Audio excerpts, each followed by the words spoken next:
የሌለሽ ቢተኛም ኖርማል ነው እንዴ? ተፍ አይልም እንዴ? ለመራብ ምናምን ብሎ ቁጭ ብሎ ረሃብ እንትን ያደርጋታል እንዴ? ምን ማለት እንዴ? አዎ እንደዛ ነው ታዲያ። ትርጉሙ ምንድነው? መራብ አለበት። ገብቶሻል እንዴ? የተራቡ ሰዎችን ለማስታወስ እኮ ነው። ሌላ እኮ ምንም አይደል። እኔ አይርበኝም። አተኝም አልተኛም፣ አይርበኝም፣ አልተኛም፣ እሰራለሁ። በቃ ኖርማል ነው። አዎ የሚገርም ነው። እና እንዴት ነሽ አያ? አለው እንዴ እናንተ? ደህና ነኝ። ባል አላገኘሽም? አግብቻለሁ። አግብተሻል እንዴ? የዛሬ ዓመት እንዴ ረመዳን ለሪ እንዴ? አዎ ከአንድ ዓመት በፊት ስቶሪ ላይ ባል ፈልጋለሁ ብለሽ ፖስት አድርገሽ ነበርና ለዛ ነው መጠይቀሽ።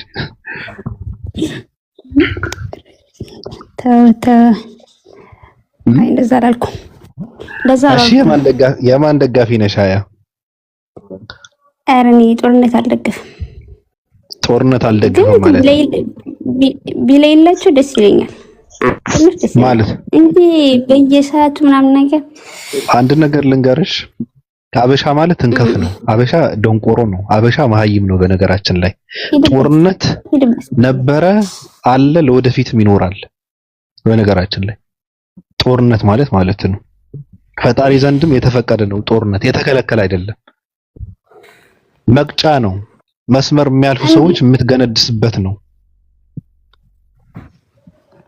ማውራት ፈልገሽ ነው? ኖ እኔ አይመቸኝም። በቃ ባቤ እኮ ነው ችግሩ እኮ። አይ ፈሪ ናቸው እናንተ ፈሪ ናቸው እንጂ አሁን ለምሳሌ ኢትዮጵያኖች የሰለጠነ ሀገር ምናምን ይላሉ። የሰለጠነ ሀገር የሚባል ነገር የለም። በጦርነት የሚያምን የሚባል ሀገር የለም። የሰለጠኑ ሀገራት ናቸው በነገራችን ላይ ጦርነት አሁን እየተዋጉ ያሉት የዓለማችን ቁንጮ ሀገራት ናቸው። የሰለጠኑ ሀገራት ምንድነው የሚያደርጉት? ኒውክሌር ነው የሚያመርቱት። ሌላ ምንም እንትን የለውም። ከሰለጠነ ሀገር አደገ ከተባለ የጦር መሳሪያ ነው የሚያመርተው። ሌላ ምንም የለም። ራሱን የሚጠብቅበት ጦርነት ያለ ነው። ጠላትን እንትን የምታደርግበት የምትቀጣበት እኮ ነው። ጦርነት አንደግፍም ምናምን ምንድነው? ጦርነት አንደግፍም ማለት ታዲያ እንዴት ይግባባል ይሄ ሰው? የሰው ልጅ አይግባባም። የሰው ልጅ ብዙ ፍላጎት ስላለው በአንድ ነገር በአንድ ሐሳብ አንድ ጉዳይ ላይ ተስማምቶ ሊኖር አይችልም። የለምም። ራሱ ውሸት ነው። ሰላም ሊኖር አይችልም። ለትንሽ ዓመታት ሰላም ሊኖር ይችላል። ከዛ ደግሞ ይነሳል። ፍላጎታችን ሰፊ ነው። የሰው ልጅ ደካማ ነው፣ እንከፍ ነው፣ ውሸታም ነው፣ አስመሳይ ነው። ብዙ ነገር ያስፈልገዋል እና መዝረፍ ይፈልጋል። ይሄ ምንድነው? ዓለማዊ የሆነ ነገር ይሸውደዋል። ስለዚህ ጦርነት ያለ ነገር ነው እና ድል ለኢራን ነው ማለት ያለባችሁ። ጦርነቱ አንድ ሀገር ከ11 ሀገራት ነው ያለው።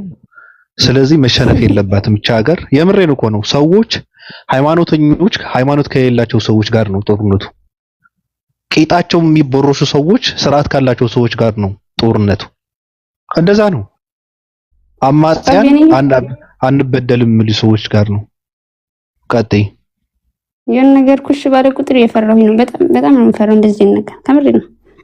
እንዳትሞቺ ነው እና አይ ይሄማ ከባድ ነው። በምድር እንዳልሞት የሚባል ሞት ምንድን ነው? አልገባህም? ልደግፍ ተውና በጣም ጨንቆኝ ያለው ተለዛ መደገፍ በምን ትደግፊያለሽ አንቺ? በምንድን ነው የምትደግፊው? ኖ ቢያሸንፍ ምኞት። አይ እኔ ብዙ ነገር እየተጻፈ እያየሁ ስለሆነ በጣም ስለሚገርመኝ ነው። በነገራችን ላይ ፖለቲካ ስላልገባው ይሄ ሰው አንደኛ ሲቀጥል ደግሞ ሃይማኖት በጣም ያደድባል። ደንቆሮ ነው የሚያደርገው። አንዳንዴ አይምሮን ይዘጋዋል። ምንም ነገር እንትን ማገናዘብ አትችልም። አንዳንዴ በአንድ እንትን ብቻ ነው የምታየው። የምሬን እኮ ነው። ከዛ ብዙ ነገር እየተጻፈ ነው እና ማንንም ሰው ሃይማኖት ያለው ሰው ማንንም ሰው ከኢራን ጎን ነው መቆም ያለበት። ፍትሃዊ የሆነ ሰው ከኢራን ጎን ነው እንትን ማለት ያለበት። ድል ለኢራን ማለት አለበት ባጭሩ። አመሰግናለሁ። አይ የምትይን ነገር አለ? አረ ሀይድ ወደ ብዬ ነው ምን እላለሁ። ለማንኛውም ከምንድን የሆነ ነገር ከተፈጠረም ቼክ አድርጉኝ። ኢራኖች ግን የተኛው የእስራኤል አምላክ የሚቀሰቅሱበት ሮኬት ነው ማስወንጨፍ ያለባቸው። ድምጽ ያለው ታኝተው እኮ አስጨፈጨፋት እኮ እቺ የእስራኤል አምላክ አይተኛ ማያንቀላፋ የሚባለው ሁለት ብሎ ሌሊቱ ቀን ያደረጉት ኢራናውያን። ማታ እንትን ነበር ተኛ የለም ማታ የሌለ ነበር። ኧረ ከባድ ነው። ተኛ በሌሊቱ ተኛ አሉ የእስራኤል አምላክ። እንዴት ነው ወደ ኢትዮጵያ የሚሄድ ነገር ይኖረዋል? ባቢስ ስታስበው ማለት ይሄ ነገር ሂድበት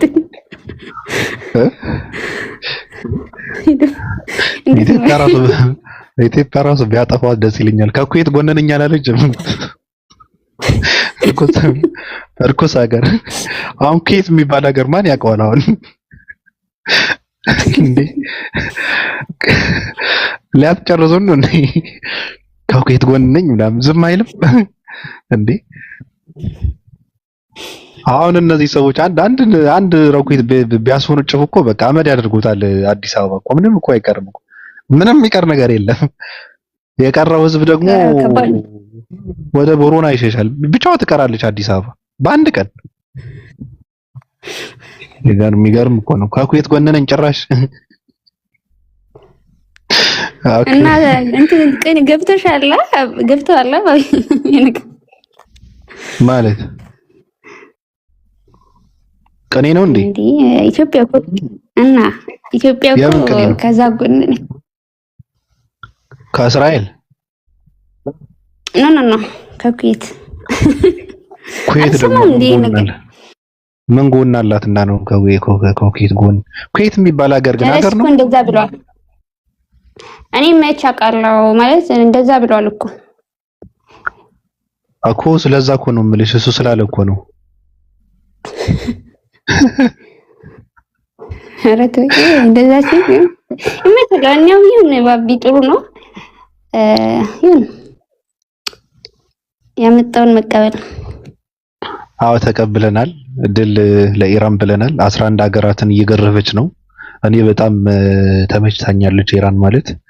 ያው የተኛው ያንቀላፋው የእስራኤል አምላክም ይነሳል ብዬ ተስፋ አደርጋለሁ። አንድ ቡድን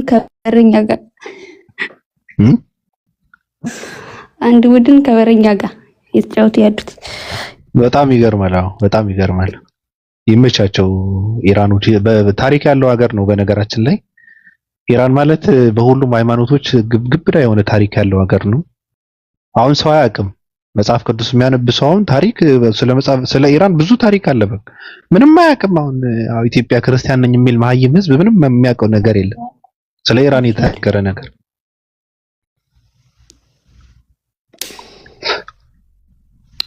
ሌሎቹ አውራቸው እንግዲህ ያው ቦታ ሊያዝብህ ሰላም ልበልህ ብዬ ነው ሞከር። እሺ እሺ እኔም ሰላም ልበላቸው ብዬ ነው እንትን ያልኩት። ትንሽ እንትኖች ብዬ ያው ቀነጠሳለሁ።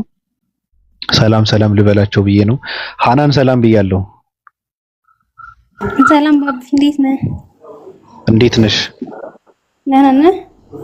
አሉ ሁሉ ሰላም ነው? ሰላም ነው አልሐምዱሊላህ። እንዴት ነሽ? ደህና ነኝ ያለው። ደህና ነህ? ጠፋህ? አዎ ትንሽ ጠፍቻለሁ። ጾም እንዴት ነው? አሪፍ ነው አልሐምዱሊላህ። እየጾምሽ ነው? አዎ እየጾምኩ ነው። ይገርማል። እና ምን ተማርሽ ከጾም? ከጾም ምን አገኘሽበት? ያው ከጾም ደስታ አለ። ስታፍጥር ደስታ ታገኛለህ። በመጨረሻው ዓለም ደግሞ ያው ምን እንዳለው ሁለት ነገር አለው ከጾም። ከየት ነው የገባሽው? አላወቅኝም እንዴ? ሃናን አውቅሻለሁ ግን ያለሽበት ሀገር እኮ ነው እንትን ያላልኩት። ነግሬህ ነበር ራሱ ነው እንዴ? ችግር ተፈጥሯል። በቃ የሆነ እኔ ከሚገረፉ ሀገራት ኮንሽ ብዬ እኮ ነው። እንደዛ አይደለም አይደለሽም? አሪፍ ነው። 11 የሚገረፉ ሀገራቶች አሉ። 10 የሚገረፉ ሀገራት የሚገረፉ ሀገራቶች 10 ናቸው። 11 ናቸው የሚገረፉት። ዴሬነር ምን እየሰራ ነው ከታች? ከዛ ከሆነስ ከአንዱ አልጠፋም። ታይ እንጂ እኔ ከሁለት ነው የማውቀው ነው። ከዛም በላይ ነው ቡጤው፣ ከዛም በላይ ነው። እስራኤል ላይ እያረፈ ያለው ቡጤ በጣም ከባድ ነው። ከመቼ ጀምሮ ማለት አሁን ነዋ። ያው እኔ ስለዚህ አይነት መረጃ ብዙም የለኝም። ቤት ወጥተው መጠለያ ውስጥ መኖር ከጀመሩ እኮ ሳምንታቸው እኮ እስራኤላውያን የሉ። እንደዛ አይመስለኝም። እኔ ጃደም አለሁ አለም እንግዲያውስ ፖለቲካውን የምንከታተለው እየነገርንሽ ነው። መኛ አንቺ ደግሞ ትከራከሪያለሽ እንዴ? አይ እኔ አልከራከርም። አሁን እንደዛ ነው በቃ። እስራኤል እየተገረፈች ነው። የእስራኤል አምላክ ተኝተዋል። እየተገረፈች ነው፣ እያለቀሱ ነው። እንደዛ ነው በቃ። አብዝተው ይጸልዩ፣ ይነሳላቸዋል። ማን ነው አብዝተው የሚጸልየው? እነሱ ናቸው። እስራኤል ለምን አባቱ ነው? ለምን ይጸልያል? ይረግፋል እንጂ ለምን አባቱ ይጸልያል? አተነሳላቸው። ምናልባት ምንድነው የሚነሳላቸው? አምላካቸው። አዎ አምላክ እንዲነሳ ነው እንዴ? ተነሳ ነው። ከተኛ ነው። ለምን ይነሳል? ያው ለነሱ ሲል ነው። እሱን አብሮ ይዋጋል ተነስቶ። እነሱ ጋር ምንም አምላክ የለም፣ እርኩስ ናቸው። እስራኤሎች ጋር አዎ። ግን የእስራኤልና የኢትዮጵያ ክርስቲያኖች አንድ ናቸው እንዴ? ማለት እስራኤል ክርስቲያን አለ እንዴ? እስራኤል ክርስቲያን እኮ የለም እስራኤል። ታዲያ የኢትዮጵያ ክርስቲያኖች እስራኤል እንደግፋለን እስራኤል ምናምን ሲያሽቃብጥ ነው። አሽቃባጭ ስለሆነ ነው። ምንድነው? ባሪያ ስለሆነ ነው። አይሁድ ናቸው። አይሁድ ደግሞ በአንድ አምላክ ነው። አዎ በአንድ አምላክ ነው የሚያምነው። ኢየሱስ ክርስቶስ ገና አልመጣም ብለው እኮ ነው የሚያምኑት። ይሄን ታውቂያለሽ? አዎ የተወለደው ዲቃላ ነው፣ በዝሙት ነው የተወለደው ብለው እኮ ነው የሚያምኑት ኢየሱስን። ወለህን ያለቅም ነበር ማለት ያው እስራኤል እንደግፋለን ምናምን ስለምሰማ የኢትዮጵያ ክርስቲያኖች አንድ ኢየሱስን የሚያመልኩት ይመስለኝ ነበር። ራሱ ክርስቲያን ሲያገኙ እነሱ ይተፉበታል፣ ይሸኑበታል። እነሱ እስራኤላውያን በጣም ነው የሚጠየፉት። እንደውም የሚገርምሽ ነገር እነሱ ከክርስቲያን በላይ ሙስሊም ይወዳሉ። ገብቶሻል? አንደኛ ነገር የስጋ ዘመዳችን ነው ብለው ያምናሉ። የአንድ አባት የአብርሃም ልጆች ነን ብለው ነው የሚያምኑት። ሲቀጥል ደግሞ ይሄ አይዝረከረክም በአንድ አምላክ የሚያምን ነው ብለው ነው የሚያምኑት። አምላክ ሶስት ሆነ ምናምን የሚል የሚያስቅ ነገር ነው ለነሱ። አይገርምሽም? ያስቃበጡ ነው የኛዎች። ኧረ ማሽቃበጥም አይገልጸውም እየላሱ ነው እንጂ። እና ምን ይሄን ካላወቅሽማ ምን ታወሪያለሽ? ስለ ኢራንም ስለ እስራኤልም ማውራትም አይጠበቅብሽም እኮ ሃናን ተይ እንጂ። ኒካላው ጀመር መጀመሪያ አሁን ይገፋፍቼ ነው እንትን ያደረኩሽ ማለት ነው።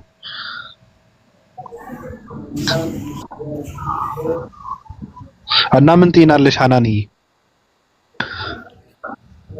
ያው እኔ ምንም አልላችሁም።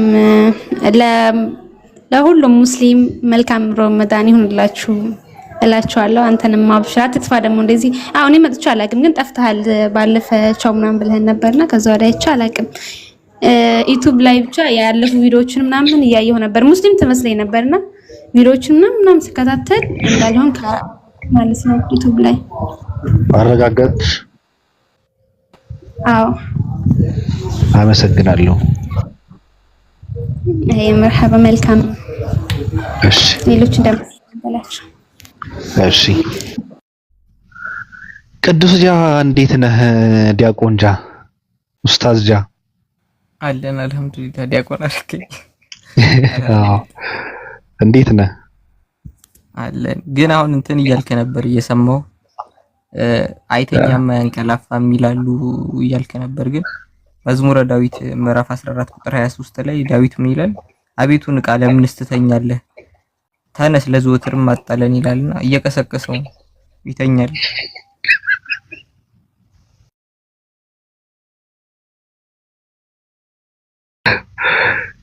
ጭራሽ በዳዊት ዘመንም ይተኛ ነበረ እያልክ ነው? ዳዊት እኮ ነው አቤቱ ንቃ፣ ለምንስ ትተኛለህ? ለምን ትተኛለህ? በዳዊት ዘመን ነው እንደዛ ያለው? ከባድ ነው። እንጃ ይሄን አላውቀውም። መዝሙር ምዕራፍ 14 ቁጥር 23 ላይ ምዕራፍ 44 ቁጥር 23 ላይ። ስለዚህ ከመጽሐፍ ጋር እየተቃረኑ ነው እያልክ ነው? እነዚህ ሰዎች አይተኛም አያንቀላፋም? አይተኛም። ዳዊት ተኝቶ ጭራሽ ከመተኛት አልፎ እየቀሰቀሰው ነው። አቤቱ ንቃ እያለው ነው። ለምንስ ትተኛለህ? ተነስ እያለ ነው፣ እየቀሰቀሰው ነው። ተነስ ለዘወትር አጣለን ይለዋል።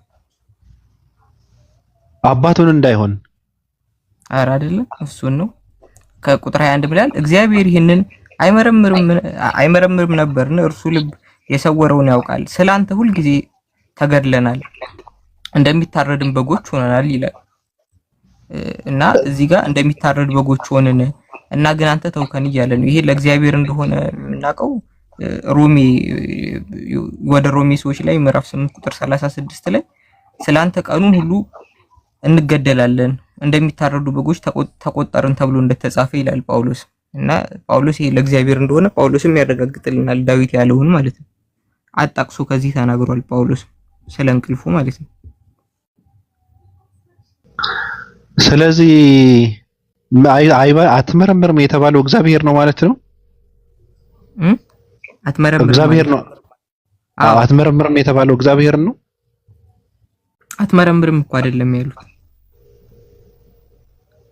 እንደሚታረዱ። አይ ከዛ በፊት ያነበብከው እግዚአብሔር ይህን አይመረምርም ምን አለ? እርሱ ልብ የሰወረውን ያውቃልና አለ። እዚህ ጋር ስለ እውቀቱ ነው። አይመረምርም። ኦኬ ስለ እውቀቱ ነው። በእንቅልፍ ምክንያት ነው። ተኝቶ አልመረመራቸውምና እግዚአብሔር ይህንን አይመረምርም ነበርና አለ። እርሱ ልብን የሰወረውን ያውቃልና ቢነሳ ከተነሳ ያውቃል፣ ግን ስለተኛ ስለ አንተ ሁልጊዜም ተጋደልን፣ እንደሚታረዱ በጎች ሆነናል። አቤቱ ንቃ፣ ለምን ትተኛለህ? ተነስ ለዘወትርም አጣለን። አቤቱ ምን? አቤቱ ንቃ፣ ለምን ንቃ። ኦኬ እቃ ያልክ መስሎኝ እኮ ነው። ንቃ ለምን ትተኛለህ ይላል። ተነስ ለዘወትርም አጣለን ይላል። አዎ ስለዚህ መተኛቱ ትክክል ነው ማለት ነው። አሁን እስራኤል እየተደበደበች ዝም ማለቱ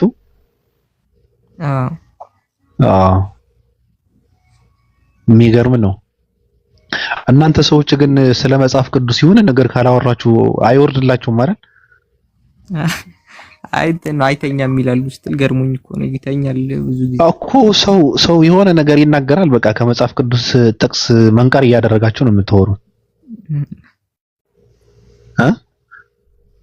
ጠፍተሃል ግን የለም አለው ምን ተባለው? አሬ የለም ምን ለሮመዳን ተመለስኩት አልነበርኩምና ስመጥ የለም። ሌላ ቦታ ላይ ደግሞ ለምን እንደተኛ ታውቃለህ? ሲናገር መዝሙር 78:65 ላይ ጠጥቶ ነው ይላል። እግዚአብሔርም ይላል ከእንቅልፍ እንደሚነቃ ተነሳ፣ የወይን ስካር እንደተወ እንደ ኃያልም ሰው ይላል። ማን ነው? እግዚአብሔር ነው። መዝሙር 78:65 ላይ እግዚአብሔርም አለ ከእንቅልፍ እንደሚነቃ ተነሳ፣ የወይን ስካርም እንደተወ እንደ ኃያል ሰው ይላል። ይሄ ባንጎቨር የሚነሳ ሰው አለ አይደል? በዛ አይነት ሙድ ነው ተነሳ የሚለው። ከእንቅልፍ ሲነሳ ስካር የወይን ስካር እንዳለበት ሰው ነው የሚተነሳው ይላል። እዚህ ጋር ከተኛበት የተነሳ አንተ ከዛ እየተነሱ ነው እንዴ? ማን ነበረ አንድ ፈላስፋ ፈጣሪ ሰዎችን ፈጥሮ በቃ ረስቶናል፣ አሁን ስራውን እየሰራ ነው እኛ ጋር አይደለም፣ እኛ ረስቶናል፣ መለማመጃ አድርጎ ፈጥሮ ንቼ ነው እንደዛ ያለው። ንቼ መጨረሻ ሄዶ ሙቷልም የሚል መጨረሻ ሙቷል ብሎ ነው የደመደመው። ሙቷል እኛ ረስቶናል ያለው ሲጀማምረው ነው። መጨረሻ በደንብ ሲጨርስ አይ በቃ ሙቷል ማለት ነው ብሎ ነው የወሰነው።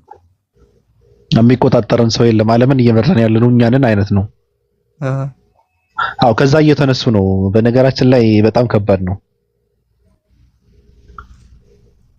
እና ምን አዲስ ነገር አለ ቅዱስ ጃ? ምንም የለም። ያው አንተ ጠፍተህ ነበር። ያው እኔማ ስራ ነኝ እንደምታውቀው። እየጾመ ነው ብሎኛል። ሮመዳን እየጾመ ነው። እንዲሁ ተፋፍሮበት ነው ያልነገረን እያሉ። ምንድነው የምጾመው ደግሞ? ሮመዳን ተፋፍሮበት ነው ለማገር እንጂ ሮመዳን እየጾመ ነው አሉ። ኧረ እኔ ስራ እየሰራው ነው። ተው እስኪ። እስልምና እንዴት ይዘዋል? አልሐምዱሊላህ አሪፍ ተመችቷል። አዎ ጾሙስ እንዴት አገኘው? ለመጀመሪያ ነው እየጾምክ ያለው? አዎ እንዴት አገኘው? አሪፍ ነው፣ ደስ ይላል። እንደጠበቅ የኦርቶዶክስ ጾምና የእስልምና ጾም የትኛው እንትን አደረገ? እኔ ጾም ያላልከኝ የኦርቶዶክስ ተው እንጂ የለም። እንዴት ጾማለሁ ያልታዘዝኩት እና ከቤተሰብ ጋር ጾም ነበር? እኔ እንትን ነበር ጆባይት ምስ ነበር። ኦኬ ብትታዘዝም እኮ ራሱ እኮ ብትታዘዝም ራሱ አሁን አንድ ኢትዮጵያዊ ከስጋ ጾመ ሊባል ይችላል። አሁን ስጋ ይታገኛል ኢትዮጵያዊ? ያው እኮ ነው በባቄላ ይበላሉ ምናምን ኖርማል። ሌሎች ነገሮች ለውዝም ይቻላል። ፕሮቲን ያላቸው ነገሮች አቮካዶ ምናምን ይችላሉ። ይደልቃል። ምን የማያገኘው ነገር በቃ ጾም ያለው ማለት አይችልም። አይገርምም? ጾም ማለት እኮ መከልከል ማለት እኮ ነው። ገብቷል? ጨብሲ ይከለከል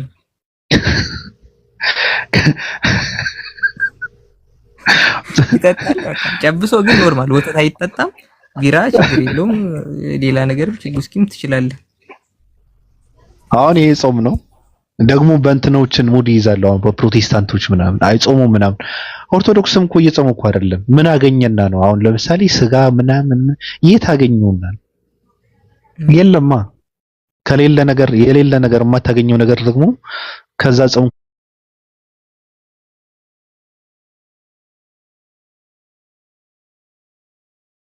ማለት አትችልም።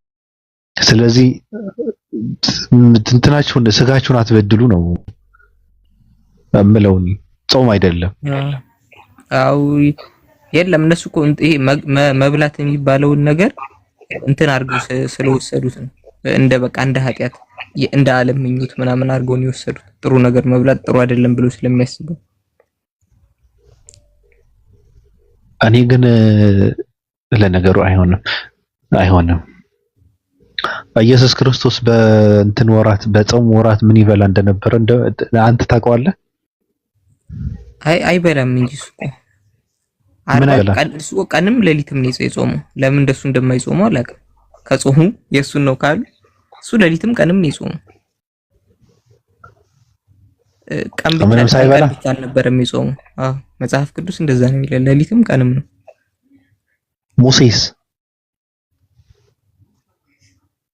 ሙሴም ያው በሁሉም ይጾሙ ነበር። ግን እነሱ እኮ አሁን ይሄ ስጋ ምናምን አንበላም የሚሉት ከምን አንፃር እንደሆነ ታውቃለህ?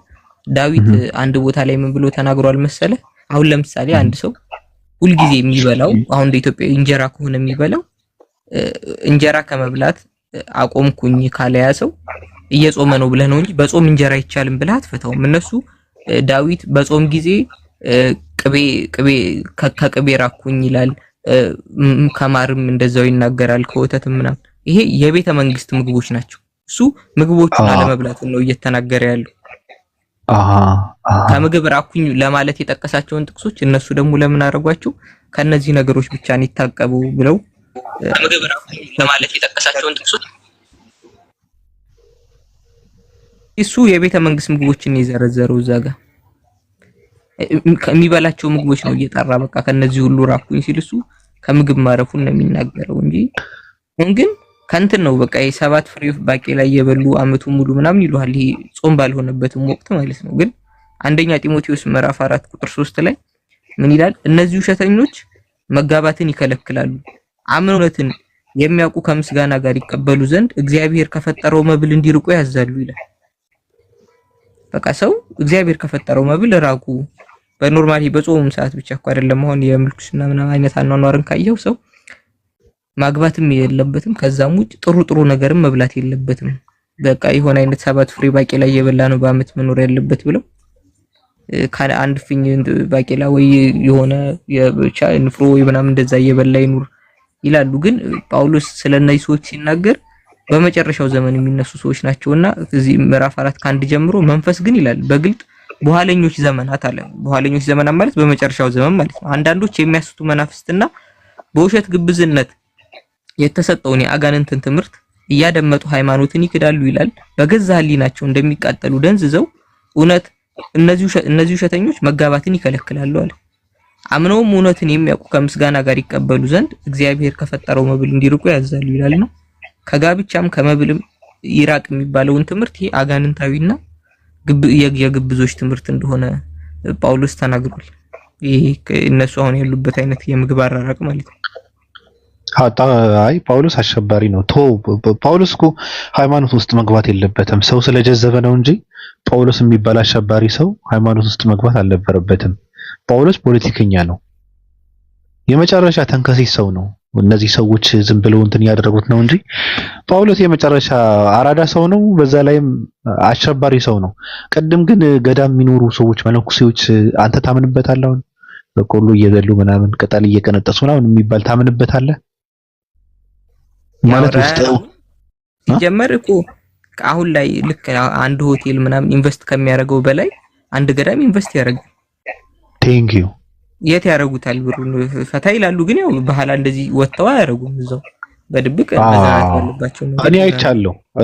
እኔ አይቻለሁ። የሚገርም ነገር እነሱ አሁን ከዛ ውጭ ያለ ሰው የማይኖረውን ህይወት ነው የሚኖሩት። የበለጠ ማለት ነው። ሃይ የሚላቸው ሰው የለም። እዛ ገብተው ይበላሉ፣ ይጠጣሉ፣ የፈለጉትን ነገር ያደርጋሉ። እንትን ያደርጋሉ ራሱ ይሄ ግንኙነት የሚባለው ራሱ ያደርጋሉ። ከዛ እኔ እኮ እንደዚህ ነኝ ምናምን ብሎ ሌላ አንተ ይሰክሳል ማለት ነው። ቢጫውን ለብሶ ምናምን ውሸት ነው። የሰው ልጅ ከበላ ከጠጣ ስሜት አለው። ካላደረገ ደግሞ ያብዳል። ውሸት ነው። ያደርጋሉ። የሰው ልጅ ምግብ ሳይበላ አይኖርም። ይበላሉ። ግጥም አድርገው ነው የሚበሉት። ውሸት ነው። ቅጠል እየቀነጠሱ ውሃ ብቻ እኮ ነው እየጠጡ የሚኖሩት የሚባለው ውሸት ነው። ግብዳ ውሸት ነው። በጣም ነው የሚያስቀኝ። በጣም ያስቀኛል። እኔ ከሰው ከድሮ የምጣላበት ጉዳይ ነው። ውሸት ነው የምለው። ውሸት ይበላሉ። ግጥም አድርገው አይቻለሁ። በአይኔ አይቻለሁ። በአንዴ የዓመት ነው የሚለጥጠው ራሱ ግጥም አድርገው ነው የሚበሉት። በጣም ሆዳቸው ራሱ ሰፊ ነው እንዴ! እና ውሸት ነው ለማለት ነው። አሁን ኢየሱስ ክርስቶስ እኮ የሚገርም ነገር የጾም ስታነሳ አሁን ዳዊትና ሙሴ 40 ቀን ስለጾሙ እሱም 40 ቀን ጾመ። አየው አሁን እግዚአብሔር የሚባለው ራሱ እኮ አርአያ ያደረገው ሰዎችን ነው። ሰዎችን ተከትሎ እኮ ነው። እና ሙሴ ተከትሎ እኮ ነው የጾመው። እንደዛ እኮ ነው።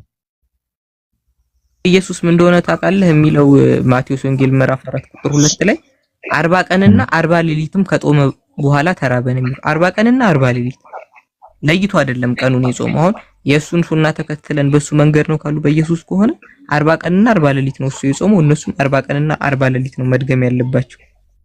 ትክክል። እሱ ደግሞ እነ ሙሴን ተከትሎ ነበር የጾመው። ራሱ ሙሴን ተከትሎ እኮ ነው የጾመው። ሙሴ ስለጾሙ ነው የጾመው። አዎ በእንትላው ዘጸአት 34 28 ላይ ያለ 40 ቀንና 40 ሌሊት እንትን አሉ ይላል። ግን አዎ ግን እነዚህ ይሄኛውም የጾመው ሙሴ የሚጾመው 40 ቀንና 40 ሌሊት ነው። ዘጸአት 34 28 ላይ በዚያም 40 ቀንና 40 ሌሊት ከእግዚአብሔር ጋር ነበረ፣ እንጀራም አልበላም ውሃም አልጠጣም ይላል። ለ40 ቀንና ለ40 ሌሊት ማለት ነው ሙሴም። ግን አሁን የነዚህን ሰዎች ነው ካሉ እንደነሱ ከሆነ 40 ቀን 40 ሌሊት ጾሞ ያሳዩን ጉዱን። እስኪ አሁን ይሄ የምርኛውን እኔ አሁን አይመስልኝም አንድ ሙሴ የሚባል ሰውዬ 40 ቀንም 40 ሌሊትም ምግብ ሳይበላ ይችላል ወይ መቀጠል? ወይ ኢየሱስ እንደዛ አንድ ሰው ከሳይንስ አንፃር ያስኬዳሉ የሚለው ከተቻለ እስኪ ያሳዩን እነሱ የምር የነሱን እንደግማለን ከሆነ ትክክል። የሚገርም ነው። እንደውም ኦርቶዶክሳውያን ልክ ነው። አሁን ይሄ እንትን መጀመር አለበት ራሱ ኦርቶዶክሳውያን መጾም ካለባቸው ከማያገኙት ከስጋ ከእንቁላል ከወት ተውስ አታገኙም። ኩላሊትን ብትሸጥ ራሱ አታገኙም። የለም አሁን ኑሮ ውድነት አጠናግሮ እያበድክ ደግሞ ከስጋ ጾም ያለው የታገኘውና ነው ስጋ። ልክ ጃን እንዳለው እንደ ሙሴ እና እንደ ኢየሱስ ክርስቶስ 40 ቀንና 40 ሌሊት በመጾም የነሱን መልካም ድርጊት ነው መድገም ያለባቸው ኦርቶዶክሳውያን። ካልሆነ ግን እንደዚህ በማድረግ ራሱ ሲኦል ትወረወራለህ። ጾም ምንድነው? ጾም ሆድህን እየሞላህ ጾም የሚባል ነገር አለ እንዴ? መከልከል ነው መጾም ማለት። ከምንም እየተከለከልክ አይደለም። ከስጋ ተከልክያለሁ ልትል ነው እንዴ? እሱማ ኑሮ ራሱ ከለከለ እኮ አታገኘውም። ኪስህ ውስጥ ምንም ብር ሳይኖር እንዴት ከስጋ ተከለከልኩ ትላለህ? የት ታገኘዋለህና ነው? ራስህን ብታጠፋ ራሱ አታገኘውም። ሽታውን ነው የሀብታም ቤት ሽታ እንትና አሳብደዋል ራሱ። እያስነጠሰህ ነው ራሱ እኮ የሀብታም ቤት ውስጥ የሚጠበሰው ስጋ ማለት ነው። ደግሞ ጾም ያለው ምናምን የለም። በመመኘት ራሱ ጾሙ ፈርሰዋል የኢትዮጵያ ሕዝብ። ጎረቤት ሲያልፍ የሀብታም ቤት አጠገብ ሲያልፍ ጾም ምናምን የሚባል ነገር የለም። የሀብታም ቤት ስጋ ይጠበሳል፣ ይሸተዋል፣ ይመኛል። ጾሟ ፈርሳለች ራሱ ውሸት ነው። ይመኛል፣ የምር ይመኛል። አሁን የሙስሊም ቤት አለ አይደል? ስጋ አለ ምናምን ይጠበሳል ምናምን ይሸተዋል፣ ይመኛል ስለማያገኘው ማለት ነው። መናጤ ስለሆነ ጾሙኛ ቢሆንም ይመኛል፣ ወይኔ ባገኙት ይላል። ይሄ ካልክ ደግሞ በቃ ተበላሸ ማለት ነው። ጾሙ ተበላሸ እና እየጾማችሁ አይደለም፣ ጾማችሁን አስተካክሉ። እንደ ሙሴና እንደ ኢየሱስ ክርስቶስ እንደ ድንግል ማርያም ልጅ እንደ እስራኤላዊው ሰው ኢየሱስ 40 ቀንና 40 ሌሊት በመጾም ታሪክ መስራት አለባችሁ። ከዛ ነው የሚጸድቅላችሁ። ራሱ ትክክለኛ የሚጾሙ ሰዎች ናቸው። ጤናችሁ ራሱ ይመለሳል። አይምሯችሁ ራሱ መስራት ይጀምራል። 40 ቀንና 40 ሌሊት ያለ ምግብ ብትኖሩ ራሱ ሆዳችሁ ተጠውልጉ። የምሬን እኮ ነው። አይምሯችሁ ይሰራል። አይምሯችሁ ሰርተው ደግሞ እኔ በቃ ከዛ በኋላ ምንም አትልም። እኔ ራሱን ያጠፋ ተናዶ ራሱን ያጠፋ አምላክ ሰው አምላክ ብዬ አልይዝም ብለህ እንደ አዲስ ደግሞ አዲስ ሐሳብ ይዘህ ትመጣለህ። እንደዛ እኮ ነው። ተናዶ ራሱን ያጠፋ አምላክ እንደማለት እኮ ነው። ኢየሱስ ክርስቶስ ራሱን አጠፋ፣ አምላክ ራሱን አጠፋ የሚባል ነገር አለ። ደም እፈልጋለሁ አለ። ከዛ ደግሞ ደሙን ይቅር ማለት እየቻለ አይ መፍሰስ አለበት አለ። ከዛ ደግሞ የራሱን ደም አፈሰሰ። የሚገርም አምላክ እኮ ነው። የራሱን ደም አፈሰሰ። ስለዚህ የራሱን ደም አፍሰሰው ደግሞ ለናንተ ስል ነው፣ ለናንተ ያለኝ ፍቅር ለማሳየት ነው ብሎ ደግሞ ሰከሳቸው። ይሄ ውሸት ነው። ይሄ ደግሞ የሚገባ 40 ቀንና 40 ሌሊት ስትጾም ነው። እንደ ኢየሱስ እንደራሱና እንደ ሙሴ 40 ቀንና 40 ሌሊት ተጠውልገህ ሆድህን ባዶ ሲቀር እንደ አዲስ አይምሮን መስራት ይጀምራል። እንደውም ጥሩ ሐሳብ ነው የሰጠኝ እንጃ፣ አመሰግናለሁ። የሚገርም ሐሳብ ነው። አይምሮ የሚያነቃቃ ነው። እንቀጥል። የሚገርም እኮ ነው።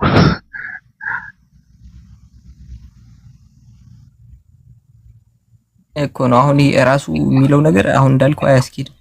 ራሱን በራሱ ተናዶ ነው ወይ ምን ብሎ ነው መልሶ ራሱን ወርዶ ከዛ ደግሞ መስዋዕት ያደረገው ደግሞ መልሶ ለራሱ ነው። እና ልክ ነው።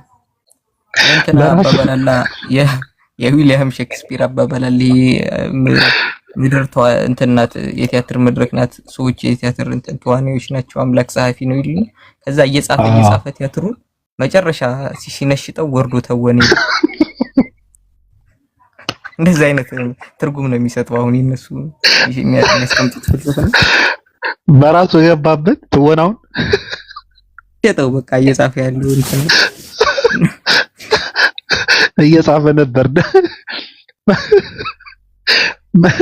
መስዋዕት እፈልጋለሁ ምናምን እያለ እንትን እያደረገ ነበር እንትን እያለ እዛ መጨረሻ ላይ ራሱ ገባበት። የሚገርም ነው።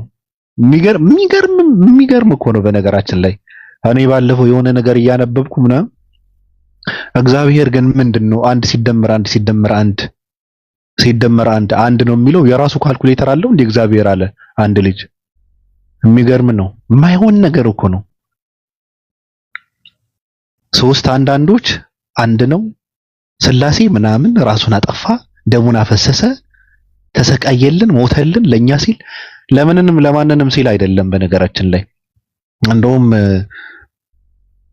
እሺ ሰው ሰላም እንበልበት እስኪ። ሊዱ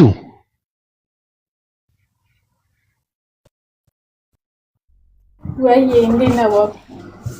እንዴት ነሽ? ደህና ነኝ ይመስገን። ሰላም ነው አላህ ደህና ነኝ። ተመችቶሻል? ተመችቶኛል። ምን ትይናለሽ? ምኑ ላይ ነው ምን እምላችሁ? በዛው ላይ ብዙ ነገር ስናወራ ነበር። ኢራንና እስራኤል ስንል ነበር። ኢየሱስ ክርስቶስና ሙሴ ስንል ነበር።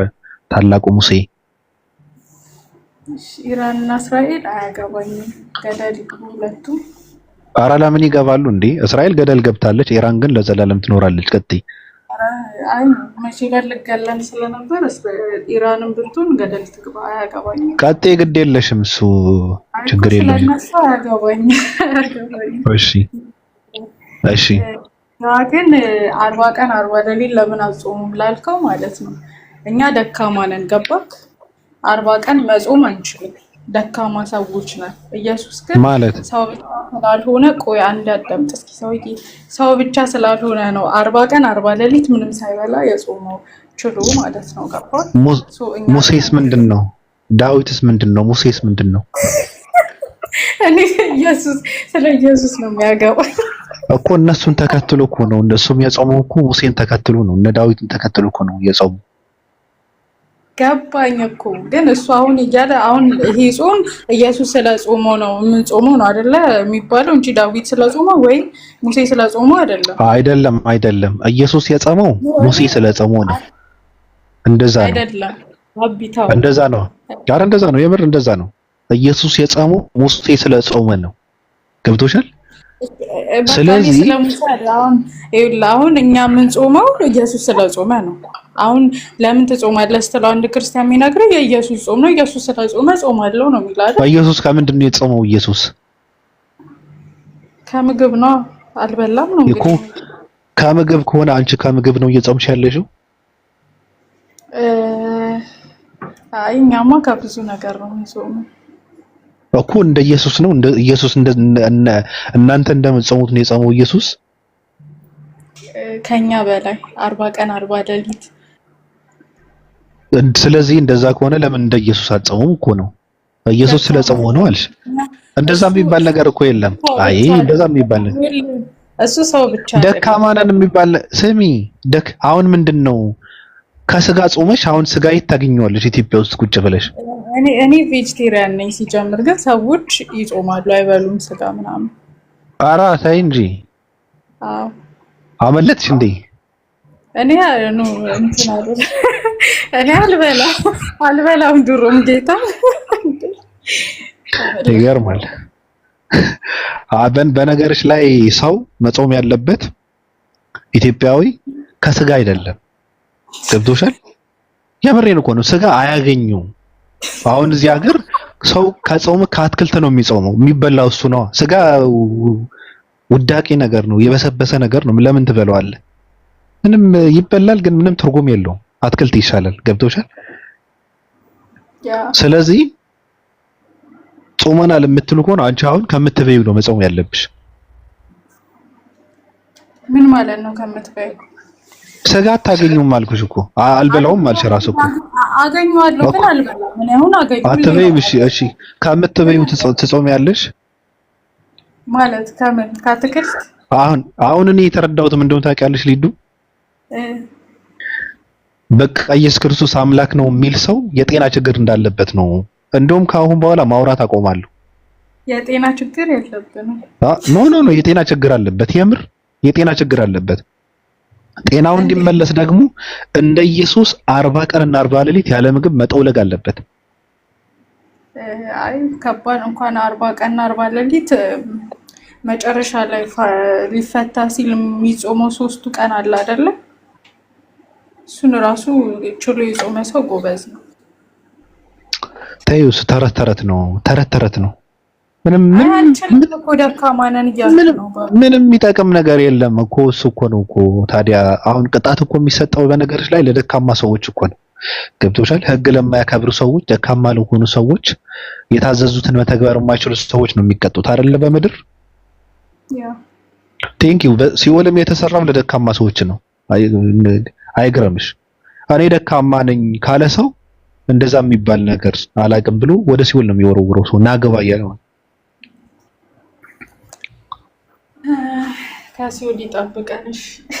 ግን ኢየሱስ የጾመው በስጋው ነው። ኢየሱስ በስጋው ጠንካራ ነው እያልሽ ነው ወይስ የጾመው በአምላክነቱ ነው? ዘንግቼ ነበረ። አይነጣጠልም። ለምን አይነጣጠልም? እሱማ እንዴት አይነጣጠልም? ስለተነጣጠለ አይደል እንዴ የተሰየፈው? እሺ በቃ አሁን እንደዚህ አይነት ነገር ካንተ ጋር ትከብደኛለህ። ይቅርብኝ። ተሸከምሽሽ እንዴ? በላ እሺ ይሁን። ይሁን ብለናል። እና እነ ጠጅቱ ብሬ ደግሞ እያፈሉ ነው አሁን እኔ የሆነ ሪከርድ እየሰማው ነበርና በቃ ብዙ ሰው እኛ ጋር ይገባል እና ሁሉም ሙስሊም እኛ ጋር እየተማረ ነው ብሎ ያወራሉ። አሁን ሰው እንትን ጾም ስለሆነ ስራ የለውም። እነሱ ራሳቸውን የሚለኩት በሰው ብዛት ነው። በሰው ብዛት ነው ራሳቸውን የሚለኩት። ምንም ትርጉም የለውም። እና ሀቢባም እኮ የሰው ህይወት ታሪክ እና ሴት ስለ እናቷ እየተናገረች ስለ ባሏ ስለ አልጋ ስር እያወሩ እኮ 10 ምናምን ሺህ ሰው ነው የሚሰበሰቡ። ምንም ትርጉም የለውም። ሰው አንተ ጋር ተሰበሰበ ማለት ቁም ነገር አለህ ማለት አይደለም። በነገራችን ላይ እንደ ኢትዮጵያውያኖች ብዙ ሰው አንተ ጋር ገባ ማለት ደንቆሮ ነህ ማለት ነው። በቃ የሆነ ጥፋት እያጠፋ ነው ማለት ነው። ጀዝበሃል፣ ደድበሃል ማለት ነው። ሰው ከበዛ የምሬን እኮ ነው። ሰው ከበዛ እንደዛ ነው። እውቀት ያለው ሰው ጋር ሰው አይቀመጥም። ትምህርት ያለበት ቤት ሰው አይቀመጥም። እንደዛ ነውና ራሳቸውን የሚለኩት በቃ እኛ ጋር ሰው እየገባ ነው፣ ብዙ ሙስሊሞች እየተማሩ ነው ምናምን ብለው ይሰክሳሉ። ፕሮፓጋንዳ በጣም ችለውበታል እነሱ። በነገራችን ላይ እኔ አሁን ምንድነው ሚዲያ አጠቃቀም ችለውበታል። ሚዲያ እንደዚህ ነው። ቅናት፣ ሰላም የምን አባሽ ቅናት ነው? ምንድነው ቅናት? እኔ አህያ አልተከተለኝም ብዬ ነው የምቀናው። አንቺ ማነሽ? እበቶ ምንድነው የምቀናው? በማን ነው የምቀናው? እኔ በደደብ ሰው አልቀናም። እኔ ሰው በፈለገው እኮ ሚዲያ መጥቼ በቪዲዮ ወጥቼ እንደሌሉ ሰዎች እኮ እንትን ማድረግ እኮ መዝረክረክ እኮ ይቻላል እኮ። ቀላል ነው። ምንም እንትን የለው። ቪዲዮ ትከፍታለህ፣ ከንፈርን የመጠጥ ቁጭ ብለህ በቃ እንትን እንደሌሎቹ ዝም ብለህ የመጫወት ብቻ እኮ ነው። እየለመንክ ራሱ ምንም ሰው ይሰበሰባል አለ ሰው ምንም እኮ እንትን እኮ የለውም። ሰው ከፈለክ እንደዛ ነው ማድረግ ያለብህ። በነገራችን ላይ በቪዲዮ ነው መውጣት ያለብህ። ሰው ከፈለክ ይመጣል። ባታወራም ራሱ አንተን ለማየት ሰው ይመጣል። ዝም ብሎ ማየት ይወዳል ሰው። አበሻ የእውቀት ችግር የአይምሮ ችግር ስላለብን በቃ በአይናችን ነው እንደ ህፃን ማለት ነው፣ እንደ እንስሳ በአይናችን የሚገባ ነገር ነው ደስ የሚለን። ገብቶቻል? እውቀት ያላቸው ሰዎች ግን ትምህርት እንኳን አይናቸው እንትን ጨፍነው ነው እንትን የሚያደርጉት፣ የሚቀበሉት፣ የሚያዳምጡት። ሲናገሩም አይናቸውን ጨፍነው እንደዛ ነው። በቃ የአዋቂ ሰዎች ባህሪ ነው። የምሬን ነው። ፍጥጥ የሚል ከሆነ ፋራ ነው ማለት ነው። አዋቂዎች ሲናገሩም ሲያዳምጡም አይናቸው ጨፍነው ነው። አይምሯቸውን እንዲሰረቅ አይፈልጉም፣ ከውስጥ ስለሚያዳምጡ ማለት ነው። እና ሰው የፈለገ ሰው ቪዲዮ ነው መውጣት ያለበት። ስለዚህ በእነዚህ ደናቁርት ሰዎች የሚቀና ሰው የለም። እኔ ፕሮፓጋንዳቸው፣ ፖለቲካቸው ስለሚገርመኝ ነው። የሆነ ሰዓት ላይ ስለሚዋረዱ ነው። አሁን ሰው አለ ብለህ ራስን የምትቆልል ከሆነ ሰው ይሄዳል እኮ። ሰው ከሄደስ አንተ ምን ልትሆን ነው? ስሜትን ራስህን ነው መጠበቅ ያለበት ራሱ። እነሱ ግን ደንቆሮ ናቸው። ሰው ይገባል እኛ ጋር። እንደነሱ በየቀኑ ላይቭ የሚከፍት ሰው የለም። በየቀኑ ላይቭ ከከፈትክማ ሰው ይመጣል። ሰው ቁጭ ይላል እኮ፣ ይለምዳል። ሰው የሚገባበት ይፈልጋል፣ የሚቀመጥበት እኮ ይፈልጋል፣ ሰዓቱን የሚያጠፋበት እኮ ይፈልጋል። ከናዋቂ ስለሆንኩ ነው ብለህ ራስን እየሰወድሽ ከሆነ ወይዘሪት ጠጅቱ ብሪ ተሸውደሻል። የሚገርም ነው። ቂጣቸውን እንትን እስኪል እንደ ሴት ቁጭ ብለው እኔም በጣም ነው አይሰሩም፣ ግን በጣም ይገርማል። የራሳቸው ጉዳይ። ወደ ኢየሱስ እንመለስ። እኛ ምን አገባን አሁን? እነዚህ የበታም ሰዎች ስለነሱ አውርተን አሁን ምን እናገኛለን? ወደ ኢየሱስ እንመለስ። ራሱን ስላጠፋው አምላክ ነው የምናወራው። ተናዶ ስለ ደሙን ለራሱ ሲል መስዋዕት ስለከፈለ ነው። ደም መፍሰስ ፈልጎ እንዲፈስ ፈልጎ የራሱ ደም ስላፈሰሰው አምላክ ነው የምናወራው። ስለሱ ነው መወራት ያለበት። ስለሱ ነው። እግዚአብሔር የራሱን ካልኩሌተር አለው። አንድ ሲደመር አንድ የሚሆንበት የሂሳብ ቀመር አለ። እሱም እግዚአብሔር ዘንድ ነው እየተባለ ስለሆነ እንደምንም ብለን እንትን መረከብ አለብን። እሱ ነው። ስለዚህ ነው ማውራት ያለብን። ስለ እውቀት ነው ማውራት ያለብን። በእውነት ሰዎች ገቡ፣ ሰዎች ወጡ፣ ሰዎች እኛ ጋር ይመጣሉ፣ ሰዎች ይሄዳሉ፣ ሰዎች ተሰበሰቡ። ምንም ትርጉም የለውም። ትልቅ ነገር እኮ የምናወራበት ነገር እኮ አለ እኮ። ትልቅ ነገር አለ። እሺ ምንድን ነው ያለው ልጅ?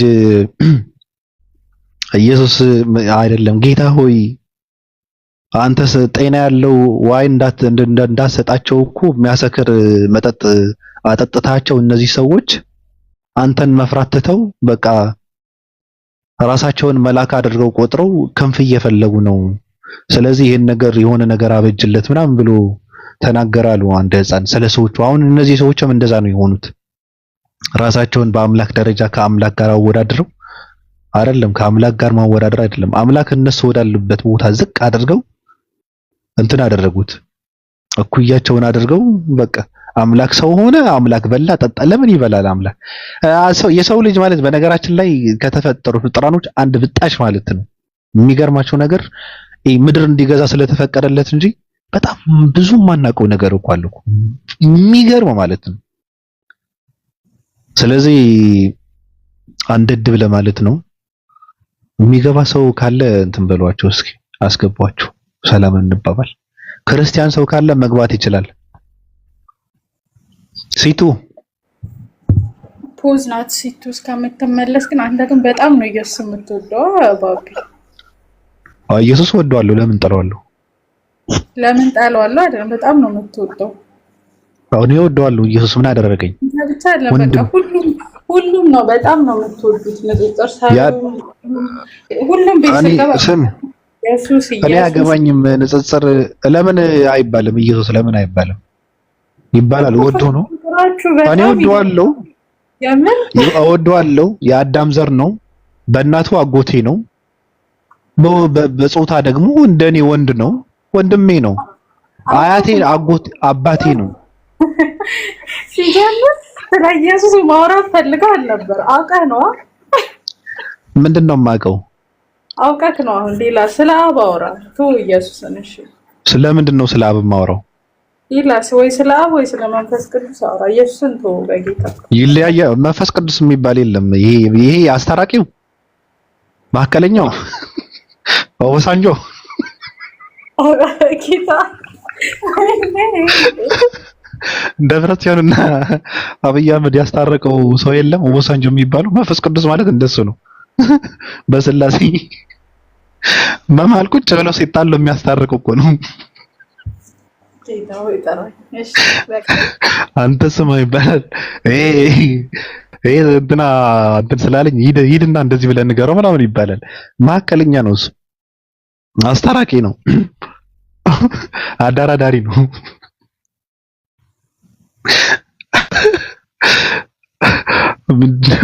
ኤሌክትሪክ የሚያስተላልፍ ገመድ የለም። እንደዛ ነው መንፈስ ቅዱስ። መንፈስ ቅዱስ ደግሞ መንፈስ ቅዱስ ምን ቦታ አለውና ነው ስለኔ ስለ መንፈስ ቅዱስ የማወራው? የት ተጠቀሰ መንፈስ ቅዱስ? መንፈስ ቅዱስ እንደርግብ ከነፈ እንደምናምን ይመጣል፣ እንደምናምን ያጽናናችኋል፣ እንደምናምን የመንፈስ ቅዱስ ነው ተባለ። ለምን አወራለሁ እኔ? ምንም ቦታ የለውም። ስለ መንፈስ ቅዱስ የተነገረ ምንም ነገር የለም። መጽሐፍ ቅዱስ ሁሉ ስለ አብና ስለ ኢየሱስ ነው። ገብቶሻል? ስለዚህ ስለ መንፈስ ቅዱስ አላወራም፣ ስለ አብም አላወራም፣ ስለ ሲንግል ፋዘር አላወራም።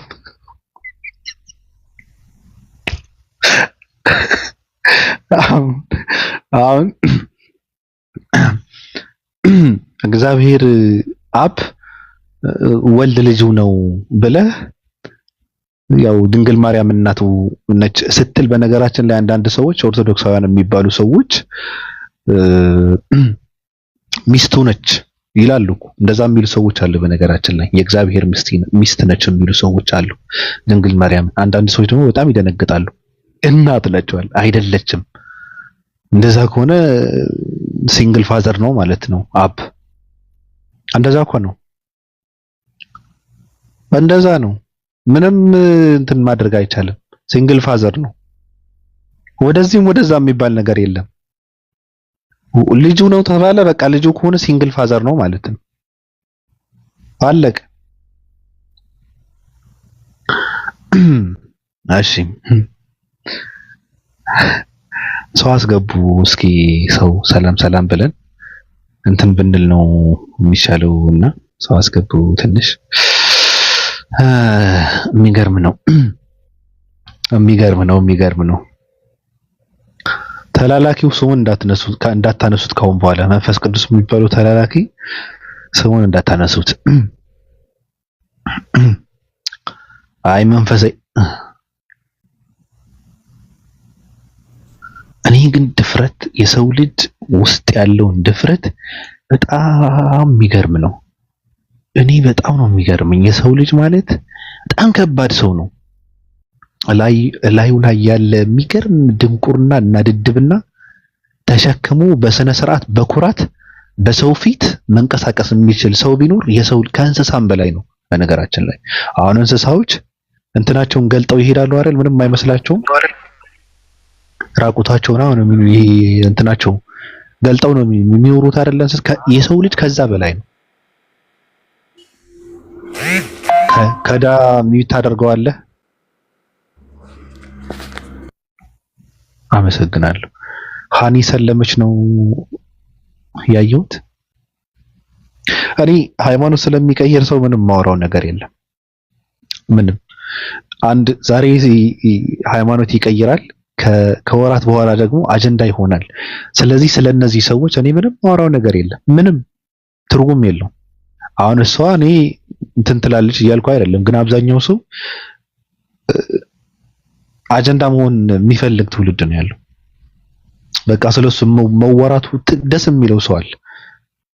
አሁን እኔ በእውነት እኔ እንዳላበዛው እንጂ ይሄ አበሻ የሚባለው ትውልድ በጣም እየጨቀየን በጣም የሚገርም ደረጃ ላይ ነው የደረስነው። የሚገርም ማለት ነው።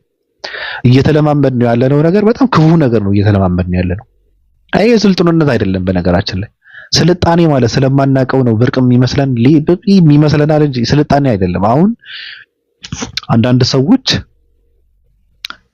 ራቁት መውጣት አሁን እንደ ኖርማል ነው እየተደረገ ያለው። ይሄ ደግሞ እያደረገ ያለው ህዝቡ ራሱ ነው እያደረገ ያለው። አሁን ራቁታቸውን የሚወጡ ሴቶች ካሉ ለምሳሌ ወንዶችም ቢሆን ራሱ ያደረከው ነገር መጥፎ ነው። ስለዚህ አንተ ከሚዲያ ጠፋ ብለህ እንትን ማድረግ አለብህ።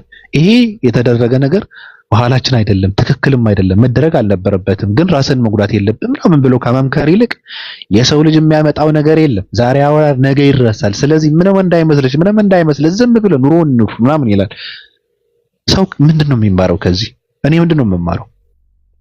አሁን ትንንሽ ልጆች ምንድነው የሚማሩት? እየተለማመዱት ነው። አሁን ኢትዮጵያውያኖች የሚባሉ ሰዎች ይህን ነገር እየተለማመዱት ነው። በቃ ኖርማል ነገር ሆነ። በቃ ይሄ እኮ ውርደት እኮ ነው።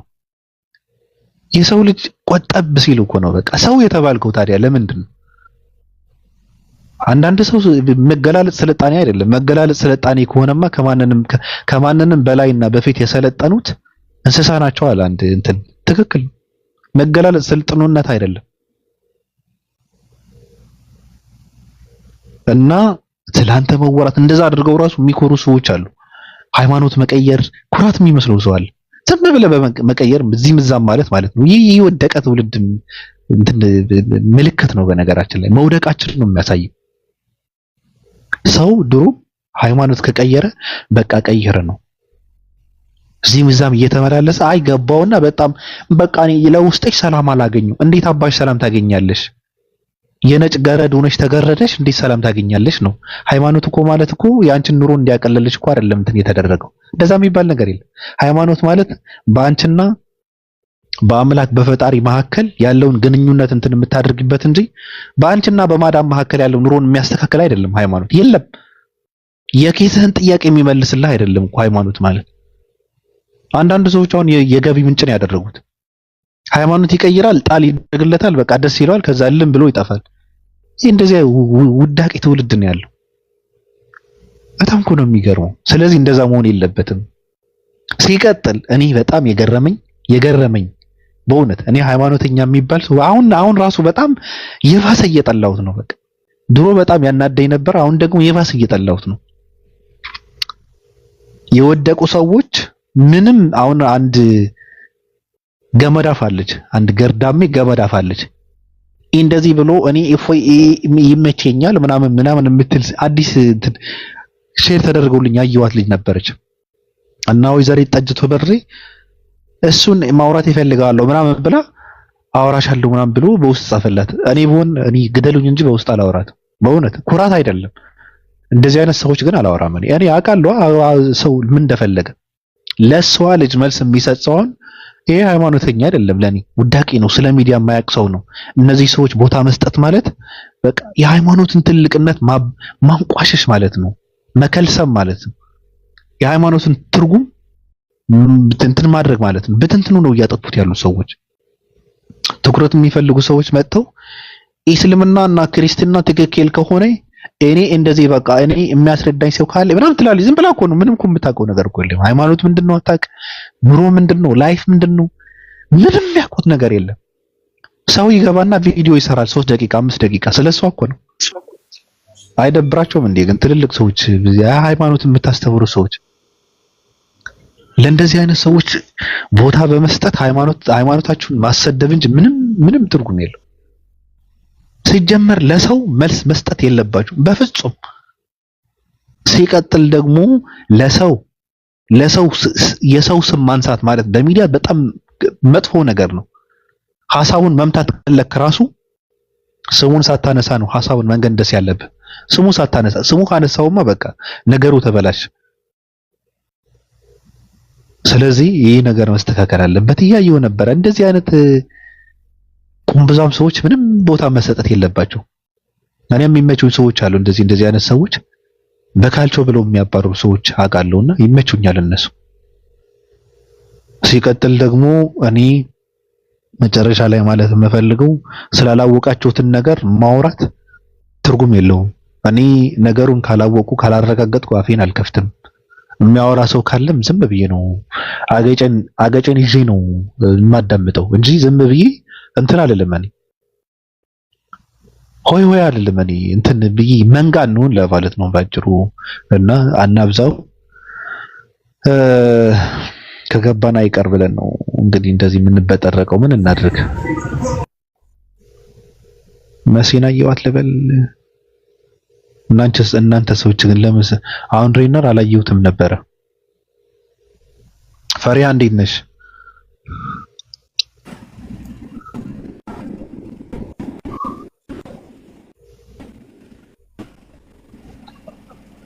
እንዴት ነሽ?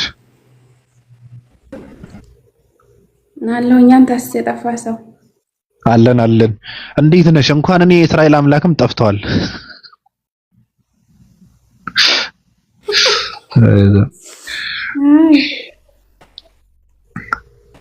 እሱማ ከጠፋ እኮ ቆየ። አዎ ተኛ እኮ በጠለት ተብሎ ተኛውን ይገለው ወይስ ሰላም መሲ እንዴት ነሽ? እንዴት ናቸው? እኔ በጣም አለን እኮ ነው የመጣሁት። ጥፍት ብላል እንዴ? ጥርስ አራራራ ተመችቶኝ አዎ ትንሽ ልጥፋ ብዬ ነው። አዎ ከተመቸህ እንኳን ጥሩ ይሁን። ያኔ በሰላም ከሆነ በደህና ከሆነ ይሁን። እንዴት ነህ? ደግ ነህ? ያው ዞሮ ደህና ነው እንግዲህ በሰላም ነው ብለሃል። ይሁን እንግዲህ እኔ ደህና ነኝ። የሚገርምሽ ነገር እኔ ማለት እኔ ያቺ እኔ የተሸከምኳትን ስጋ ከፈጠራት አካል ውጪ መንካት የሚችል ሰው ምድራዊ ኃይል የለም ብዬ ነው የማምነው። መንግስት እንኳን አልፈራም፣ ምንም አይመስለኝም። አዎና ደህና ነኝ ለማለት ነው። እሺ ዋናው ደህንነትህ ነው። አዎ ምን ይመጣል ብለሽ ነው? እንዴት ነሽ ታዲያስ?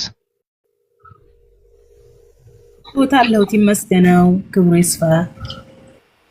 አረ ኑሪበት የታባቱ ምን ይመጣል? ምንም አዲስ ነገር የለም። እውነት ነው። ከሰማይ በታች ምንም አዲስ ነገር የለም። እሱ ውሸት ነው። እሱ አለ፣ ከሰማይ በታች አዲስ ነገር አለ። ያኔ ከኛ ውጭ ለማለት ነው። አሁን ሰለሞን የሚባለው ሰው እንደዛ ብሎ ተናገረ እያሉ የጥበብ መጀመሪያ እግዚአብሔር መፍራት ነው፣ ከፀሐይ በታች ምንም አዲስ ነገር የለም ምናምን የሚባሉ ነገራቶች ትክክል አይደለም።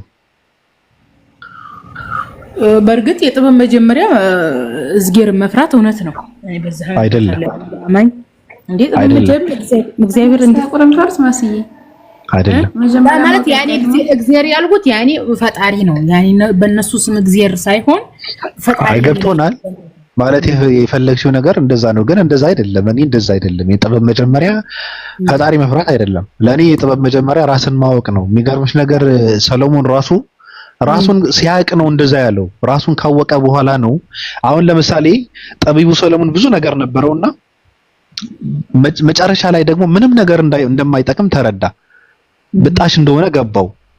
ከዛ ምን አለ መጨረሻ ላይ ራሱን ስላወቀ ደካማነቱን ስለተረዳ የጥበብ መጀመሪያ እግዚአብሔር መፍራት ነው ብሎ ተናገረ። ለሰለሞን እንጂ ለዚህ ትውልድ አይሰራም እሱ።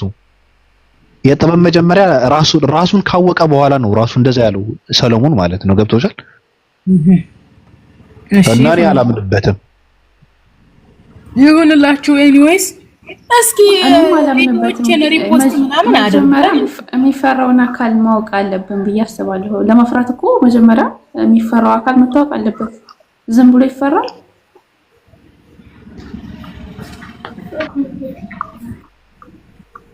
አዎ ሐሳቡ ልክ ነሽ። መሲ ምን አልሽ? ቪዲዮ ምን አልሽ? ሪፖስት አድርጉልኝ። ቪዲዮችን ሪፖስት አያደርጉልኝም። ቪዲዮ ንገሪያቸው። ሪፖስት አድርጉ ልለምናችሁ እንዴ? እኔ እኮ የስንቱን ነው ሪፖስት የማደርገው? ሪፖስት አድርግ እያሉ ራሱ በውስጥ ሼር ያደርጉልኛል፣ አደርግላችኋለሁ። የኔን ግን ዞር ብለው አያዩትም። ቀጥሉ፣ ወረ አውሩ። አዎ ሪፖስት አድርጉ።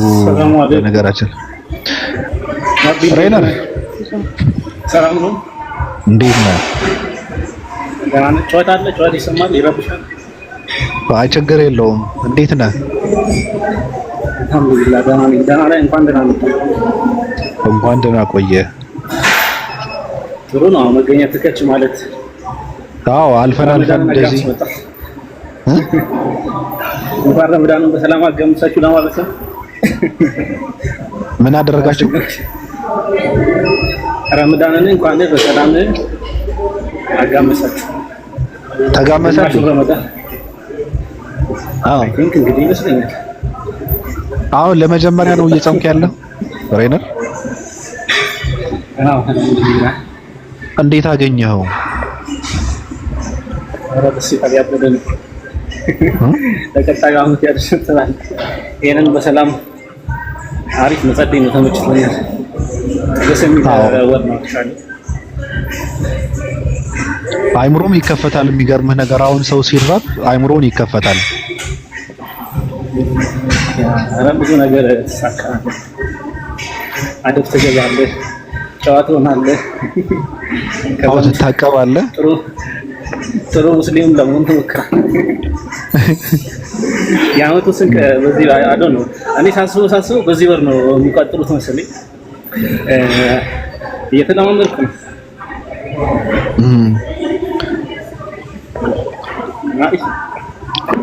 እና ተመቸህ? እንዴ በደንብ ነው። ደስ ይላል። አክቹዋሊ ብዙ የአምልኮ ስነ ስራ ስላለበት የረሃቡ ብዙም አይደለም። አልሐምዱሊላህ እኔ ቀሎኛል። እንግዲህ አንዳንዴ ነው የሚረበኝ፣ አልፎ አንዳንድ ቀን በዛው ደስ የሚለው ያው የኢባዳ የአምልኮ ስነ ስርዓቱ ደስ ይላል። ከሌላ ወሬት ላይ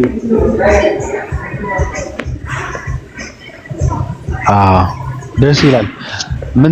ምን ትለናለህ? አዲስ መጽሐፍ ከሰማይ በታች የሚባል መጽሐፍ አለ እያሉ ነው። እስካሁን እኔ በደንብ እንግዲህ ኮንቴንቱን አላወቅኩም፣ ግን ኢንሻአላህ እንግዲህ አውቂ እንኳን ደስ አለን እንለዋለን። እኛም ደግሞ እንግዲህ እንጠቀምበት ያድርገን። ክርስቲያኖቹ አምሮን እንጠቀሙበት።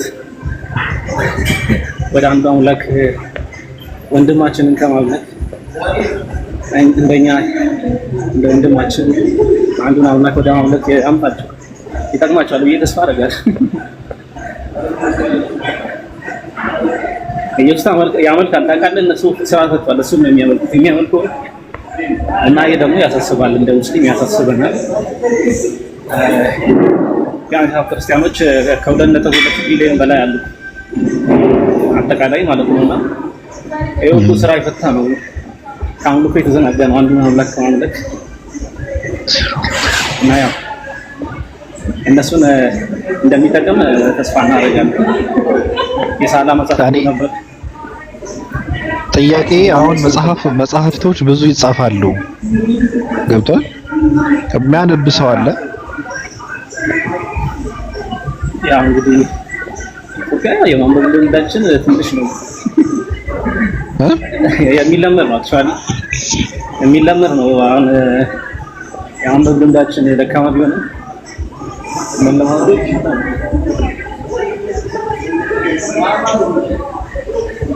እንደምን ነው ከባድ ታስለምዳለህ በግድ ቢሆን ያ በግድ ማለት አለባችሁ። እንዴት ታስለምደዋለህ? አሁን ለምሳሌ በየወር የቁርአን በደንብ ብዙ ሰዎች ቁርአን ይቀራሉ። መስጊድ ስትሄድ ምናምን ብዙ ሰው ታገኛለህ ቁርአን የሚቀራ እና ለማክተም ምናምን ብዙ ሰው ያ ከዛ እንደዚህ ላይ ቁርአን ጥሩን ፈጣሪ የማድረግ ስብሰባ አላደረኩም። ከዛ በፊት የታሪክ ማስረጃ የለም ነው እስልምና ለማለት የምኑ ታሪክ ማስረጃ ሙስሊም ሰው ልጣሪልኝ ሙስሊም ከአባስ ስብሰባ አላደረጉም ስብሰባማ አላደረጉም ሙስሊም ጥሩ ሙስሊም ብሎ ማለት በነገሮች ላይ በጣም ጥሩ ይሄ ነው ልዩነታችን። ስለዚህ እያወራን ያለው ስለ ሃይማኖት አባቶች ነው። የኛ ሃይማኖት አባቶች ስብሰባ አድርገው ሃይማኖት ዶክትሪን ዶግማ አላቋቋሙልንም። የኛ ዶክትሪንና ዶግማችን የተውሉን ያላህና የመለክተኛውን ነው እንጂ የራሳቸውን ሐሳብና ፍልስፍና አላስተላለፉም። ኦኬ ስለዚህ ከታሪክ መስዬ ከታሪክ ወይ ከሆነ ነገር ከቁርአን ውጪ የሆነ ማስረጃ አለ እኮ አልኩሽ እኮ እያወራን ያለነው ስለ ሃይማኖት ነው። ሃይማኖታዊ ማስረጃ ቁርአንና ሐዲስ ነው እንጂ ከቁርአንና ከሐዲስ ውጪ አይባልም። ይሄ ነውር ነው። እኛ ምን ጠይቃችሁ ቆይ አይደለም እኮ መጽሐፍ ቅዱስ አይደለም። በጣም ጥሩ መጽሐፍ ቅዱስ አይደለም። ነገር ግን የሰዎቹን ሐሳብና ፍልስፍና ይዛችሁ መጽሐፍ ቅዱስ ውስጥ ትገባላችሁ። እነዛ ሰዎች መጽሐፍ ቅዱስን ተመስርተው ነው ኢየሱስን ፈጣሪ ያሉት ስለምትሉን የቱ ጋ ነው እነዚህ አባቶች ኢየሱስን ፈጣሪ ያደረጉት? መረጃ አምጡ። ከጳውሎስና ከጴጥሮስ ትምህርት አላችሁ እንትን አላላችሁ። ስለዚህ እኛ ያልናችሁ ያላችሁ በራሳችሁ ጥያቄ ነው። እነዛን አባቶች ይዛችሁ መጽሐፍ ቅዱስ ውስጥ ስለምትገቡ ነው አሳዩን ከመጽሐፍ ቅዱስ ያልነው። ስለዚህ ከታሪክ አሳይላችሁ የኛ አባቶች ስብሰባ አላደረጉም። ሰውን ፈጣሪን ደግሞ ሰው ለማድረግ ስብሰባ አላደረጉም የኛ አባቶች። ምክንያቱም ቁርአንና እንደዚህ አይቀሽሽ መስየውልሽ በቃ ከእስልምና የነቢያት ሃይማኖት ነው ተብሏል። 124000 አይ ቲንክ ቁጥሩን ካልተሳሳትኩ አይደለ 124000 ነቢያት ተልከዋል አይደል ወደ ምድር 124000 ነቢያት ሲላኩ ከ124000 አንዱ ማስረጃ እንዴት ነው የማይኖረው? 124000 ማለት በየጎሳው ነብያት አሉ እኮ መጽሐፍ ማነው ቁርአን ላይ አሉ እኮ እንዴት ነው አንዴ የሌለው የምትዩ? ቁርአን እኮ ነብዩ ከመጣ በኋላ ነው ቁርአን እኮ ማንም መረጃ ነው። ምንም ይሁን ምን መረጃ ነው። ለምሳሌ ቆይ ልንገርሽ አሁን እዚህ ጋር ልንገርሽ አሁን በጣም የምትሸወዱት ክርስቲያኖች ያኔ ያላችሁበትን እንትን እውነተኛ ነው ብላችሁ ራሳችሁን ለማሳመን የምትወስዱት ምክንያት በጣም አስቂኝ ነው። አላወዳደርም እኔ የሆነሽ ነው እንጂ ቆይ አደልሽ ቁርአን ላይ ነብያቶች ሙስሊሞች እንደሆኑ ተጽፎልናል። ያኒ ዋና መረጃችን ነው። መቼም ይምጣ ነብዩም ይምጣ ትናንትናም ይምጣ ዛሬም ይምጣ ኖርማሊ ተጽፏል። ይሄን ነገር በደንብ አዳምጪ። ነገር ግን እናንተ አሁን ብዙ ጊዜ መጡና አይ ትናንትና ነው የመጣው ቁርአን ይላሉ። ትናንትና ይምጣ ከትናንትና ወዲያ ችግር የለውም። ዋናው መረጃው መኖሩ ነው። እናንተ እስልምና ጠዋት መጥቶ ከሰዓት መኙ ካዳነ ላስታርቃችሁ። በጣም ጥሩ ጎበዝ ላስታርቃችሁ። ባቢ አንድ ቆይ እንደውም ሲጀኒ ስራ ትቼ ነው እያወራሁ ያለሁት እያወራሁ መስራት አልችልም። ይቅርታ አይልሽ ሊዱ ምን አለ መሰለሽ ጠዋት መጥቶ ማታ መኝበት ካዳነሽ የሚለው በጣም ትክክለኛ አባባል ነው። እኔም የምለው ይሄንን ነው። ትናንትና መጥቶ ዛሬ መጥቶ አትበሉ። ነብያቶች ሙስሊም ለማለት ልጨርስ አጣልቃችሁ እኔ ያገባኝም ስለሌላ ሰው اللهم صل على محمد አለ ሙሐመድ አዳምጪ። ይኸውልሽ ጧት መጥቶ ማታ እመንበት ካዳነ የሚለው ሐሳብሽ ትክክለኛ አገላለጥ ነው። ትናንትና ሚምጣ ዛሬ ሚምጣ ቁርአን ላይ ነብያቶች ሙስሊሞች እንደሆኑ ተጽፏል ነው። ስለዚህ ነብያቶች ሙስሊሞች ናቸው ስትሉን አዎ ናቸው እንላችኋለን። መረጃ አምጡ ትሉናላችሁ ከቁርአን እናሳያችኋለን። በዚህ ሂሳብና ስሌት ኢየሱስ ክርስቶስ ፈጣሪ ለመሆኑ ከመጽሐፍ ቅዱስ አሳዩ ነው። ይሄ ነው ጥያቄው።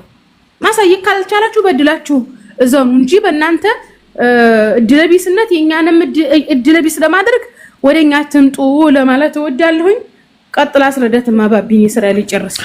አይ ለማስረዳት ሳይሆን እኔ የገባኝ ምንድነው እቺ ምርጥ ላጲስ ነችና አሁን እኔ የምፈልገው ምንድነው ስለ ነብያቶች ሙስሊም እንደነበሩ ከታሪክ አንፃር እንፈልግ ሳይሆን መባል ያለበት እንደውም እስልምና የእስልምናን እንትኑን ይዞ መምጣት አለበት፣ ክርስትናም የክርስትናውንም ታሪክ ይዞ መምጣት አለበት። እስልምና አብርሃም ሙስሊም ነበረ አለ፣ በቃ በቂ ነው። ክርስትናም አብርሃም ክርስቲያን ነበረ የሚላለው ወይ ነው ጥያቄ። አሁን እኔ ነው የምፈልገው፣ እንደውም ታሪክ አልፈልግም እኔ። አሁን እኔ እስልምና ስለራሱ ስለ ነብያቶች እየመሰከረ ነው በራሱ ከራሱ። ክርስትናም ራሱ መመስከር አለበት እንጂ እስልምና ከክርስትና ከ2000 ዓመት በፊት ሰው የተፈጠረው በእስልምና ነው ብሎ ስለመጣ አይ ከዛ በፊት ሙስሊም እንደነበሩ እስኪ ማስረጃ ከታሪክ አንፃር ንገሩን፣ እንደውም ከቁርአን ሳይሆን ከዛ ውጪ ንገሩን የሚባል ነገር እኔ አሁን አልቀበሉም። ክርስትና ስለ ኖህ መናገር አለበት። ኖህ ክርስቲያን ነበር የሚል መጽሐፍ ቅዱስ ውስጥ መገኘት አለበት። ካልሆነ ግን ሙስሊም ነው ማለት ነው። ሙስሊም ነው እየተባለ ነው። አብርሃም ሙስሊም ነው ካለ ቁርአን፣ መጽሐፍ ቅዱስ ደግሞ ክርስቲያን ነው ካላለ በቃ ምንም አያውቅም ማለት ነው መጽሐፍ ቅዱስ።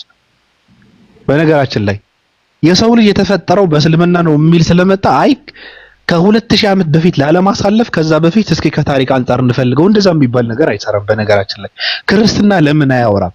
ስለ ነብያቶች ለምን ግልጽ አድርጎ አላስቀምጥም? ለምን ስለ አብርሃም ክርስትና አያስቀምጥም? ክርስትና መቼ እንደተጀመረ ለምን ክርስትና ራሱ አያስቀምጥም?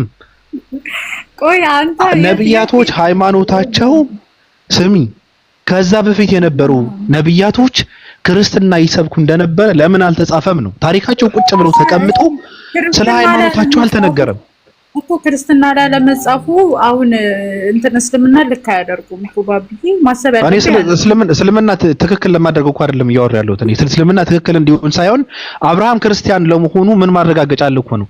አሁን ስለ አብርሃም ብዙ ታሪክ አለ አይደል መጽሐፍ ቅዱስ ውስጥ። ሃይማኖቱ ምን ነበር አብርሃም? አንድ አምላክ ያመልካል፣ ክርስቲያን ነው ተብሎ አልተጻፈም።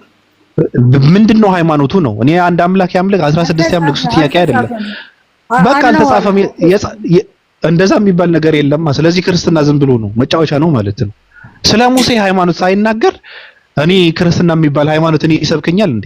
ከዛ በፊት የነበሩ እግዚአብሔር ጋር ለማስታረቅ የተላኩ ነብያቶችን ሃይማኖታቸውን ሳይታወቅ እኔ ምን አገባኝና ነው ሃይማኖት የምከተለው? ራሱ የሃይማኖት አርአያ የሆኑ ሰዎችን ሃይማኖታቸው ሳይታወቅ እኔ ክርስቲያን ልሆን እኔ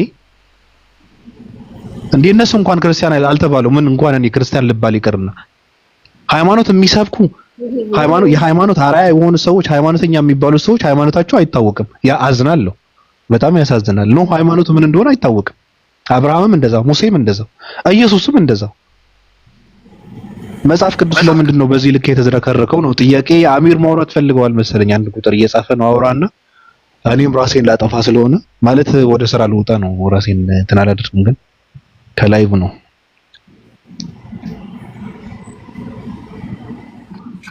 መሲ ሐሳብ አላት ነው ያስቀድማል። ሐሳብ ካለ አይመስለኝም። ኦኬ እሺ። በመጀመሪያ እንትና ሊዱ ልታደርጊ የሞከርሽው ነገር ፎልስ አናሎጂ ነው። ማለትም ያንን ነገር እንደ ደብል ስታንዳርድ አድርገሽ እኛን መጠየቃችን። ምክንያቱም እኛ ጉባኤዎች አዝ ኤ ፒስ ኦፍ ሂስትሪ አይደለም የምትቀበሉት። ማለትም እንደ ታሪክ ብቻ አይደለም የምትቀበሉት፣ እንደ ዶግማ ነው የምትቀበሉት። ለምሳሌ የኒቂያ ጉባኤን የማይቀበል ኦርቶዶክስ የለም። ይሄ በቃ የእናንተ ዶግማም ጭምር ነው እና እንደ ዶግማም ከምትቀበሉት ነገር ነው። ጀስት ታሪክ ብቻ አይደለም ነው። ከታሪክ ከተባለ በጣም ብዙ ጊዜ ሚስኮንሰፕሽን ያለው በክርስቲያኖች ዘንድ ላይ ማለት ነው። ይሄ እስልምና በነብዩ ሰለላሁ ዐለይሂ ወሰለም አልጀመረም ስንል እስልምና የሚለው አረብኛውን ቃል ነው የምትፈልጉት። ብዙ ጊዜ አረብኛ የተወራው ነብዩ ሰለላሁ ዐለይሂ ወሰለም አረብኛ ተናጋሪ ስለነበሩ ለሳቸው በአረብኛ ቁርአን ስለወረደ ነው እንጂ ለምሳሌ ወደ አማርኛ ቢሆን ታዛዦች ልንባል እንችላለን። እንዲሁም ደግሞ ወደ ሌሎች ቋንቋዎችም ሲሄድ ወደ ሂብሩ ሲሄድ ሙስሊም ሊሆን ይችላል የመሳሰሉት ማለት ነው። እና እኛም እያልን ያለ ነው እንደውም ከሂስትሪ ልስጥሽ። በቃ አንቺ አሁን ታሪክ ነው አይደል ያልሽው? ከታሪክ ስጠኝ ሙስሊም ለመኖሩ ካልሽ ሙስሊም ለመኖሩ ማለትም እኛ ሙስሊም አንድ ሰው ሙስሊም ነው የምንለው ላኢላሃ ኢላላህ ካለ ወይም ከአላህ ውጪ ሌላ የሚመለክ አምላክ የለም ካለ በኋላ ያንን መልእክት ባመጣው ነብይ ደግሞ ማመኑ ነው አይደለ? ለምሳሌ በሙሴ ዘመን የነበረ ሰውዬ ላኢላሃ ኢላላህ ሙሳ ረሱሉላህ ነው የሚለውና እንደዛ ብሎ የሚያምን ነበረ ነው የኛም ሐሳብና ያንን ጆሴፈስ ስለ አረቦች ባስቀመጠው እንትን ላይ ማለት ነው ስለ አረብ ሰዎች ባስቀመጠው እንትን ላይ መጽሐፉ ላይ አንቲኳንቲቲስ ኦፍ ዘ ጁዊሽ የተሰኘው መጽሐፉ ላይ ቡክ 1 ቻፕተር 12 ላይ ምን ብሎ ነው ያስቀመጠው? እነኚህ ሰዎች እስማኤላውያን ወይም ደግሞ እስማኤላውያን ማለት ነው ከአብርሃም ከ12ቱ ልጆች አንዱ እንደሆኑና አይሚን ከአብርሃም በልጆቹ መንገድ በአንዱ በኩል የተመዘዙና አህዳውያን እንደነበሩ አብርሃምንም ደግሞ እንደ ነብይ የሚቀበሉ እንደነበሩ በአንቲኳንቲቲስ ኦፍ ዘ ጁዊሽ በተሰኘው መጽሐፉ ላይ ያስቀምጣል። እኛም የምንለው ይሄንን ነው። ነብዩ መሐመድ ሰለላሁ ዐለይሂ ወሰለም ሲነሱ ባክ ቱ ዘ ኦሪጂን የተሰኘ እንትን ነው የመጣው። ማለትም ነብዩ መሐመድ ሰለላሁ ዐለይሂ ወሰለም ከመነሳታቸው ከ200 ዓመት በፊት አምር ኢብኑ ሉሃይ የተባለ አንድ ግለሰብ ነበርና ያ ግለሰብ ምንድነው ያደረገው? እነኚህ አሁን ጆሴፈስ የጠቀሳቸውን አረባውያን አህዳውያን ነበሩ። አንድ አምላክን ብቻ የሚከተሉ ነበሩ። ያ በአብርሃም በኩል ቃል ኪዳንን የተቀበሉ ነበሩ። ግርዛትን የሚፈጽሙ በአምላክ ላይ የማያምፁ አብርሃም እንደ ነብይ ተቀብለው የቀጠሉ ህዝቦች ነበሩና ነብዩ መሐመድ ሰለላሁ ዐለይሂ ወሰለም ከመነሳታቸው ከ200 ዓመት በፊት አንድ አምር ኢብኑ ሉሃይ የተባለ ግለሰብ ለመጀመሪያ ጊዜ ጣዖታትን ወደ አረቢያ ምድር በማምጣት አስተዋወቀና ከአብርሃም መንገድ አስወጣቸው እነኚህ ሰዎች ማለት ነው። እነኚህ ሰዎች በአንዴ ከአብርሃም መንገድ አወጣቸውና በጣም እንትን ውስጥ ከተታቸው። በቃ ብዙ ጣዖትን ማምለክ፣ ዝሙት መስራት፣ ስርቆት፣ ውሸት የመሳሰሉ ኃጢያቶችን እንዲሰሩ አደረጉ። ስፔሻሊ ጣዖታት ላይ ከአባ ዙሪያ ላይ ብቻ ወደ 360 የሚደርሱ ጣዖታት ነበሩ እና ነብዩ መሐመድና እንደውም ነብዩ ሰለላሁ ዐለይሂ ወሰለም ከሳቸው በፊት ስሙን ረሳሁትና አንድ ሰው ነበረ ለጣዖት የተሰዋ ስጋ ማይበላ በአብርሃም መንገድ ላይ ሐኒፍ በነበረው ሐኒፍ ማለት በቀጥታ ማለት ነው። በቀጥተኛ ማለት ነው። ሱረቱ ኢምራን ምዕራፍ 3 ላይ አላህ Subhanahu Wa Ta'ala ስለ አብርሃም ሲያወራ ሐኒፈን ሙስሊማን ያለው ወደ ቀጥተኛው መንገድ የተዘነበለ ሙስሊም ነበር ነው ያለው። ስለዚህ ሐኒፍ ላይ ነበረ፣ በአብርሃም መንገድ ላይ ነበረ አንድ ግለሰብ ነበር ልክ እንደ ነብዩ ሰለላሁ ዐለይሂ ወሰለም ማለት ነው። እና እሱ ነብዩ ሰለላሁ ዐለይሂ ወሰለም ምንድነው ያሉት? ያ ሰውዬ ሙስሊም ብቻ ሳይሆን በዕለተ ትንሣኤ እንደ ህዝብ ይቀሰቀሳል ነው ያሉት። እንደ ህዝብ ይቀሰቀሳል። ያ ሰውዬ ብቻውን ሆኖ ጣዖታውያንን ይፋለም የነበረ ነው። ከናንተ መካከል ሐኒፍ ላይ ያለሁት እኔ ብቻ ነኝ፣ ቀጥተኛው መንገድ ላይ በአብርሃም መንገድ ላይ ያለሁት እኔ ብቻ ነኝ እያለ የሚሟገት ሰው ነበር። ልክ 40 ዓመት ሲሞላቸው ነብዩ ሰለላሁ ዐለይሂ ወሰለም የነብይነት ማዕረግን ተቀበሉ። ሐኒፍነታቸው አበቃና አሁን እንትን ተቀበሉ ማለት ነው። ሹመትን ተቀበሉ፣ የነብይነት ሹመትን። ከዛ በኋላ አረባውያንን ያደረጉት ምንድነው? ባክ ቱ ዘ ኦሪጂን ወይም ደግሞ ወደ መጀመሪያ ወደ ነበረው ወደ አብርሃም እምነት ነው የመለሷቸው። 200 ዓመታት ውስጥ ተበላሽቶ የነበረውም ማለት ነው ብልሽሽት ብሎ የነበረውም በ200 ዓመታት ውስጥ በአምር ኢብኑ ሉሃይ በተሰኘው ሰውዬ ምክንያት የተበላሸውን ህዝብ ባክ ቱ ዘ ኦሪጂን ወደ አብርሃም እምነት ነው የመለሱት እንጂ ሌላ ምንም ያመጡት አዲስ እምነት የለም። የዛኔም አላህ ተብሎ አላህ ይመለክ ነበረ።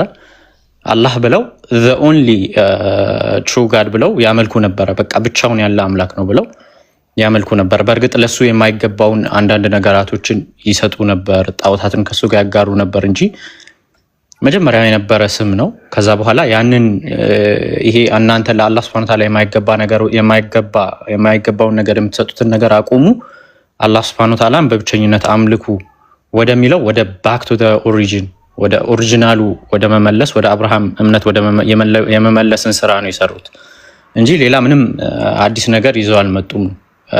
ህግጋትን ከማደስ አዳዲስ ህግጋትን ከመስጠት ውጪ እንደ እምነት ግን እንደ እምነት ይዘው የመጡት የአብርሃምን እምነት ነው።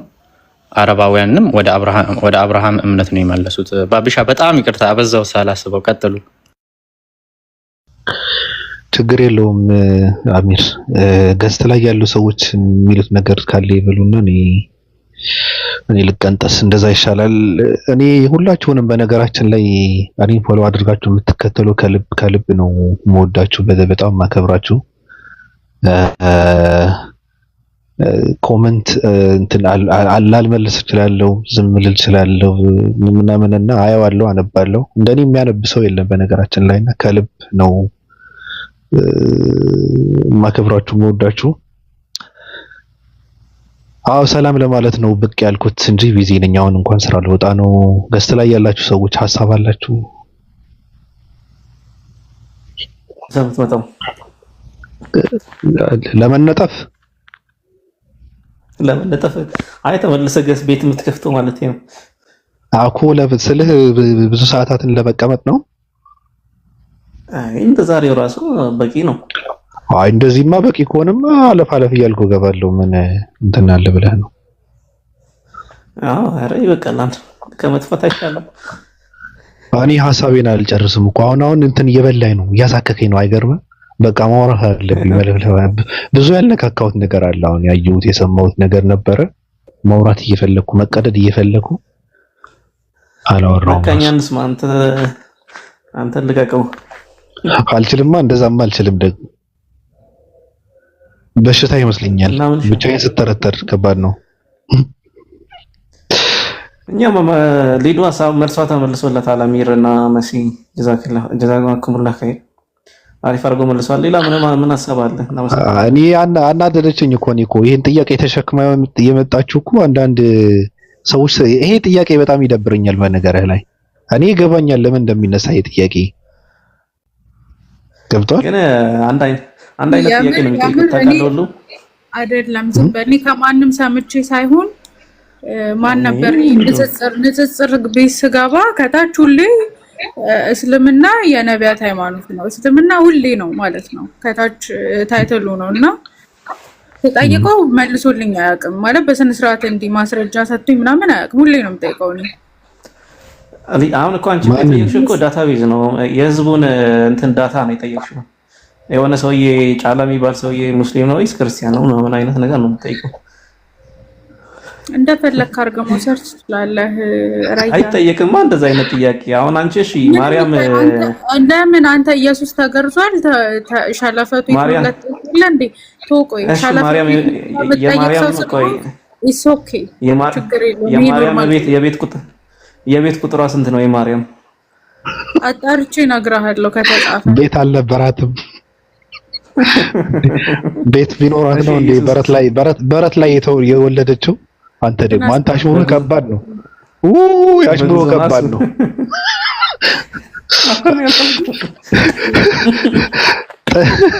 ያላልኩ ጥጃ ትጋፋ ነበር እንዴ? እኔ ቦታ የለኝም። የለም በነገራችን ላይ እንደዛ የለም። በረት ውስጥ ነው ተወለደ የሚል የለም በነገራችን ላይ በረት ውስጥ እና ከየት ነው የመጣው? እነዚህ ሰዎች አይ በረት ውስጥ አገኛቸው እንጂ የሚለው እኮ በረት ውስጥ ተወለደች አይል አስባለ ከብት ከረቱ አይደም ራሱ።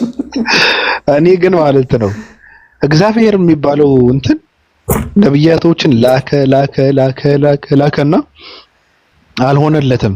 እንደማይሆንለት ደግሞ አያውቅም ነበር። አይገርምም? ከዛ እነዚህ ሰዎች በቃ ምንም አያሳኩ ምንም አያደርጉም እና ራሴን ለመኮሩ ምናምን ብሎ ራሱን ፈታፈጠ። ከዛ እሱንም ገሎ ላክት። አዎ እንዳልከው ሰው ደግሞ ዋዛ አይደለም። ራሱን ደግሞ ሰቅለው ቸነከሩት። ከዛ ደግሞ ተነሳው እመጣለሁ ብሎ አስፈራርቶ ሄደ። ኧረ መጠየቅ አለብሽ እኮ ሊዱ እንዴ!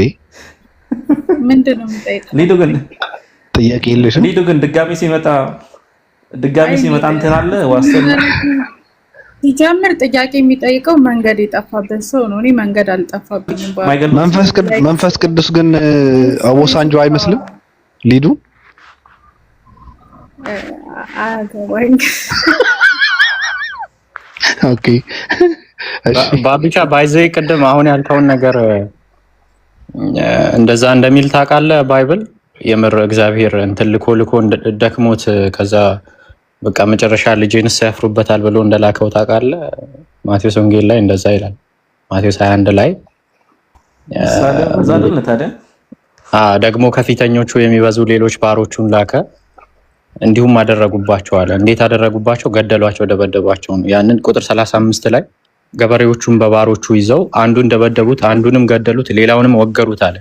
ቁጥር 36 ላይ ደግሞም ከፊተኞቹ የሚበዙ ባሮቹን ላከ፣ እንዲሁም አደረጉባቸው። በኋላ ግን አለ ልጄንስ ያፍሩበታል ብሎ ልጁን ላከባቸዋል። በቃ ተቸግሮ መጨረሻ ላይ አይ በቃ ልጄንስ ያፍሩበታል ብሎ የላከው ብለው ነው የሚያስቀምጡት። ልጁንም ባዩ ጊዜ እርስ በርሳቸው ወራሹ ይህ ነው፣ ኑ እንግደለውና ርስቱን እናገኝ ተባባሉ እያለ ይቀጥላል።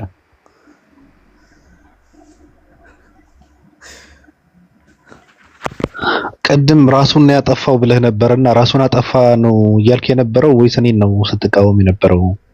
አሚር ያ ራሱን እኮ ነው ያጠፋው አይደል እንዴ? አምላክ ራሱን አጠፋ ነው እኮ የሚባለው። አዎ ልክ ነህ። አዎ ራሱን ያጠፋው those people are just like a tool ናቸው እኮ ማለትም እንደ መግደያ መሳሪያ ተጠቀመባቸው እንጂ ራሱን ነው ያጠፋው። ለምሳሌ ያ እኮ አሁን አንተ ራስን ለመግደል የምትጠቀማቸው ነገሮች አሉ አይደል? just እንደዛ እኮ እንደ በረኪና ማለት ነው። ያ እኮ እንደዛ ነው።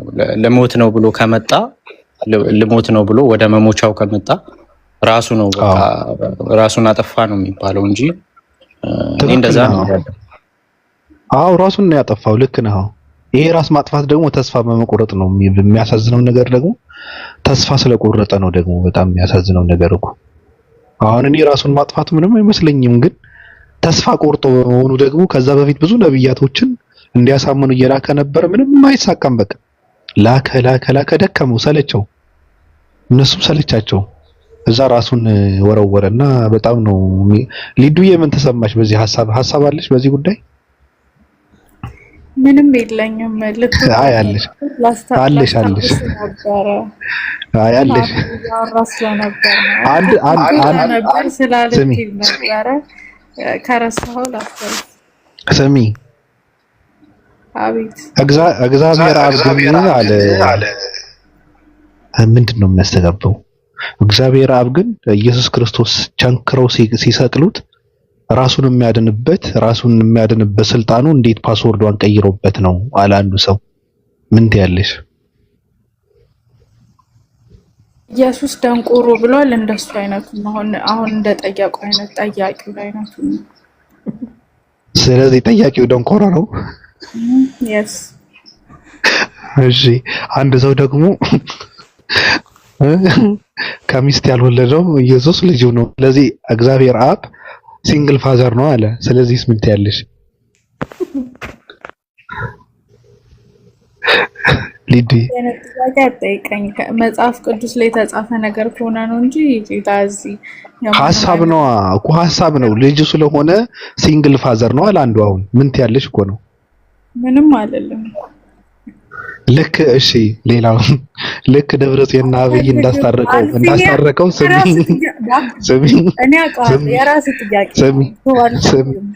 ስሚ ልክ ደብረጽዮንና አብይ አህመድ እንዳስታረቀው ኦባሳንጆ መንፈስ ቅዱስም አብና ወልድ የሚያስታርቅ ተላላኪ ነው አለ። የሚያደራድር ነው አለ። ምን አሰባለሽ? ያጣላ መንፈስ አይሁን እንጂ አሪፍ እኮ ነው ታዲያ የሚያስታርቅ መሆኑ። ስለዚህ ትክክል ነው እያልሽ ነው? አብና ወልድ ሲጣሉ የሚያስታርቅ ተላላኪ መሀከለኛ መሆን ተጣልተው እሺ ባይጣሉ ነው እንዴ መስቀል ላይ ወርወሮ የገደለው መሰለህ? አሁን እሺ ቀጥይ። ወልድ የሚባለው በኢየሱስ ከተገለጠና ኢየሱስ ፍጹም ሰው ፍጹም አምላክ ነው ከተባለ መንፈስ ቅዱስ በእርግብ አምሳል ተገልጧል አይደለ? ለምንድን ነው መንፈስ ቅዱስ አምላክ እርግብ መንፈስ ቅዱስ ነው፣ ስለዚህ አምላክ ነው ለምን አይባልም? ምክንያቱም ልክ እንደ ኢየሱስ ወይኔ አልገባኝም። ፍጹም አምላክ ነው። ወይኔ ጥያቄ መሰለሽ ወልድ የሚባለው ያ ቃል የነበረው በዮሐንስ 1:1 ላይ ቃል ስጋ ሆነ የሌላ 14 ላይ ኢየሱስ ሆኖ ሲመጣ ፍጹም ሰው ፍጹም አምላክ ከተባለ በኢየሱስ ሲጠመቅ ደግሞ መንፈስ ቅዱስ በርግብ አምሳል ተገልጧል አይደለ? ለምንድን ነው እርግቡ ፍጹም እርግብ ፍጹም አምላክ የማይሆነው? አሁን ከባድ ነው። አሁን ጥያቄ መለቃቀመው ለአንቺ ነው። ቆይ ችግር የለውም። አሁን ይሄን የምንረዳው በእግዚአብሔር ካልኩሌተር ከንትን ካሰብነው ብቻ ነው። 3 ሲደመር 1 ሲደመር 1 ሲደመር 1 ያለበትን ካልኩሌተሩ በዛ ካሰብነው ነው የሚገባን። ከባድ ጥያቄ ነው። ግን ባቢ ከዚህ ጋር ተያይዞ ጥያቄ ደግሞ መሰለሽ ሊዱ አልፈልግም ሌላ ጠይቅ ታቸውን። ቆይ አሁን እስኪ ልልሽ ማን ከፍቷል? ሄደሽ ጠይቂ። እዛ እኔን አትጠይቂኝ፣ አያገባኝም። ሆነ ቪዲዮ እየፈለኩ ነበርና እንድትነቂ ነው የሆነ ቪዲዮ እየፈለኩ ነበርና ከመንፈስ ቅዱስ ጋር ተያይዞ አሁን አጣሁት። እሑድ ካለ ሼር አድርግልኝ። ቆይ ለሱ ልኬለት ነበረ። አንድ ቄስ ተጠይቀው ነበረ በዚህ ጉዳይ በመንፈስ ቅዱስ ጉዳይ ላይ ወልድ ከአብ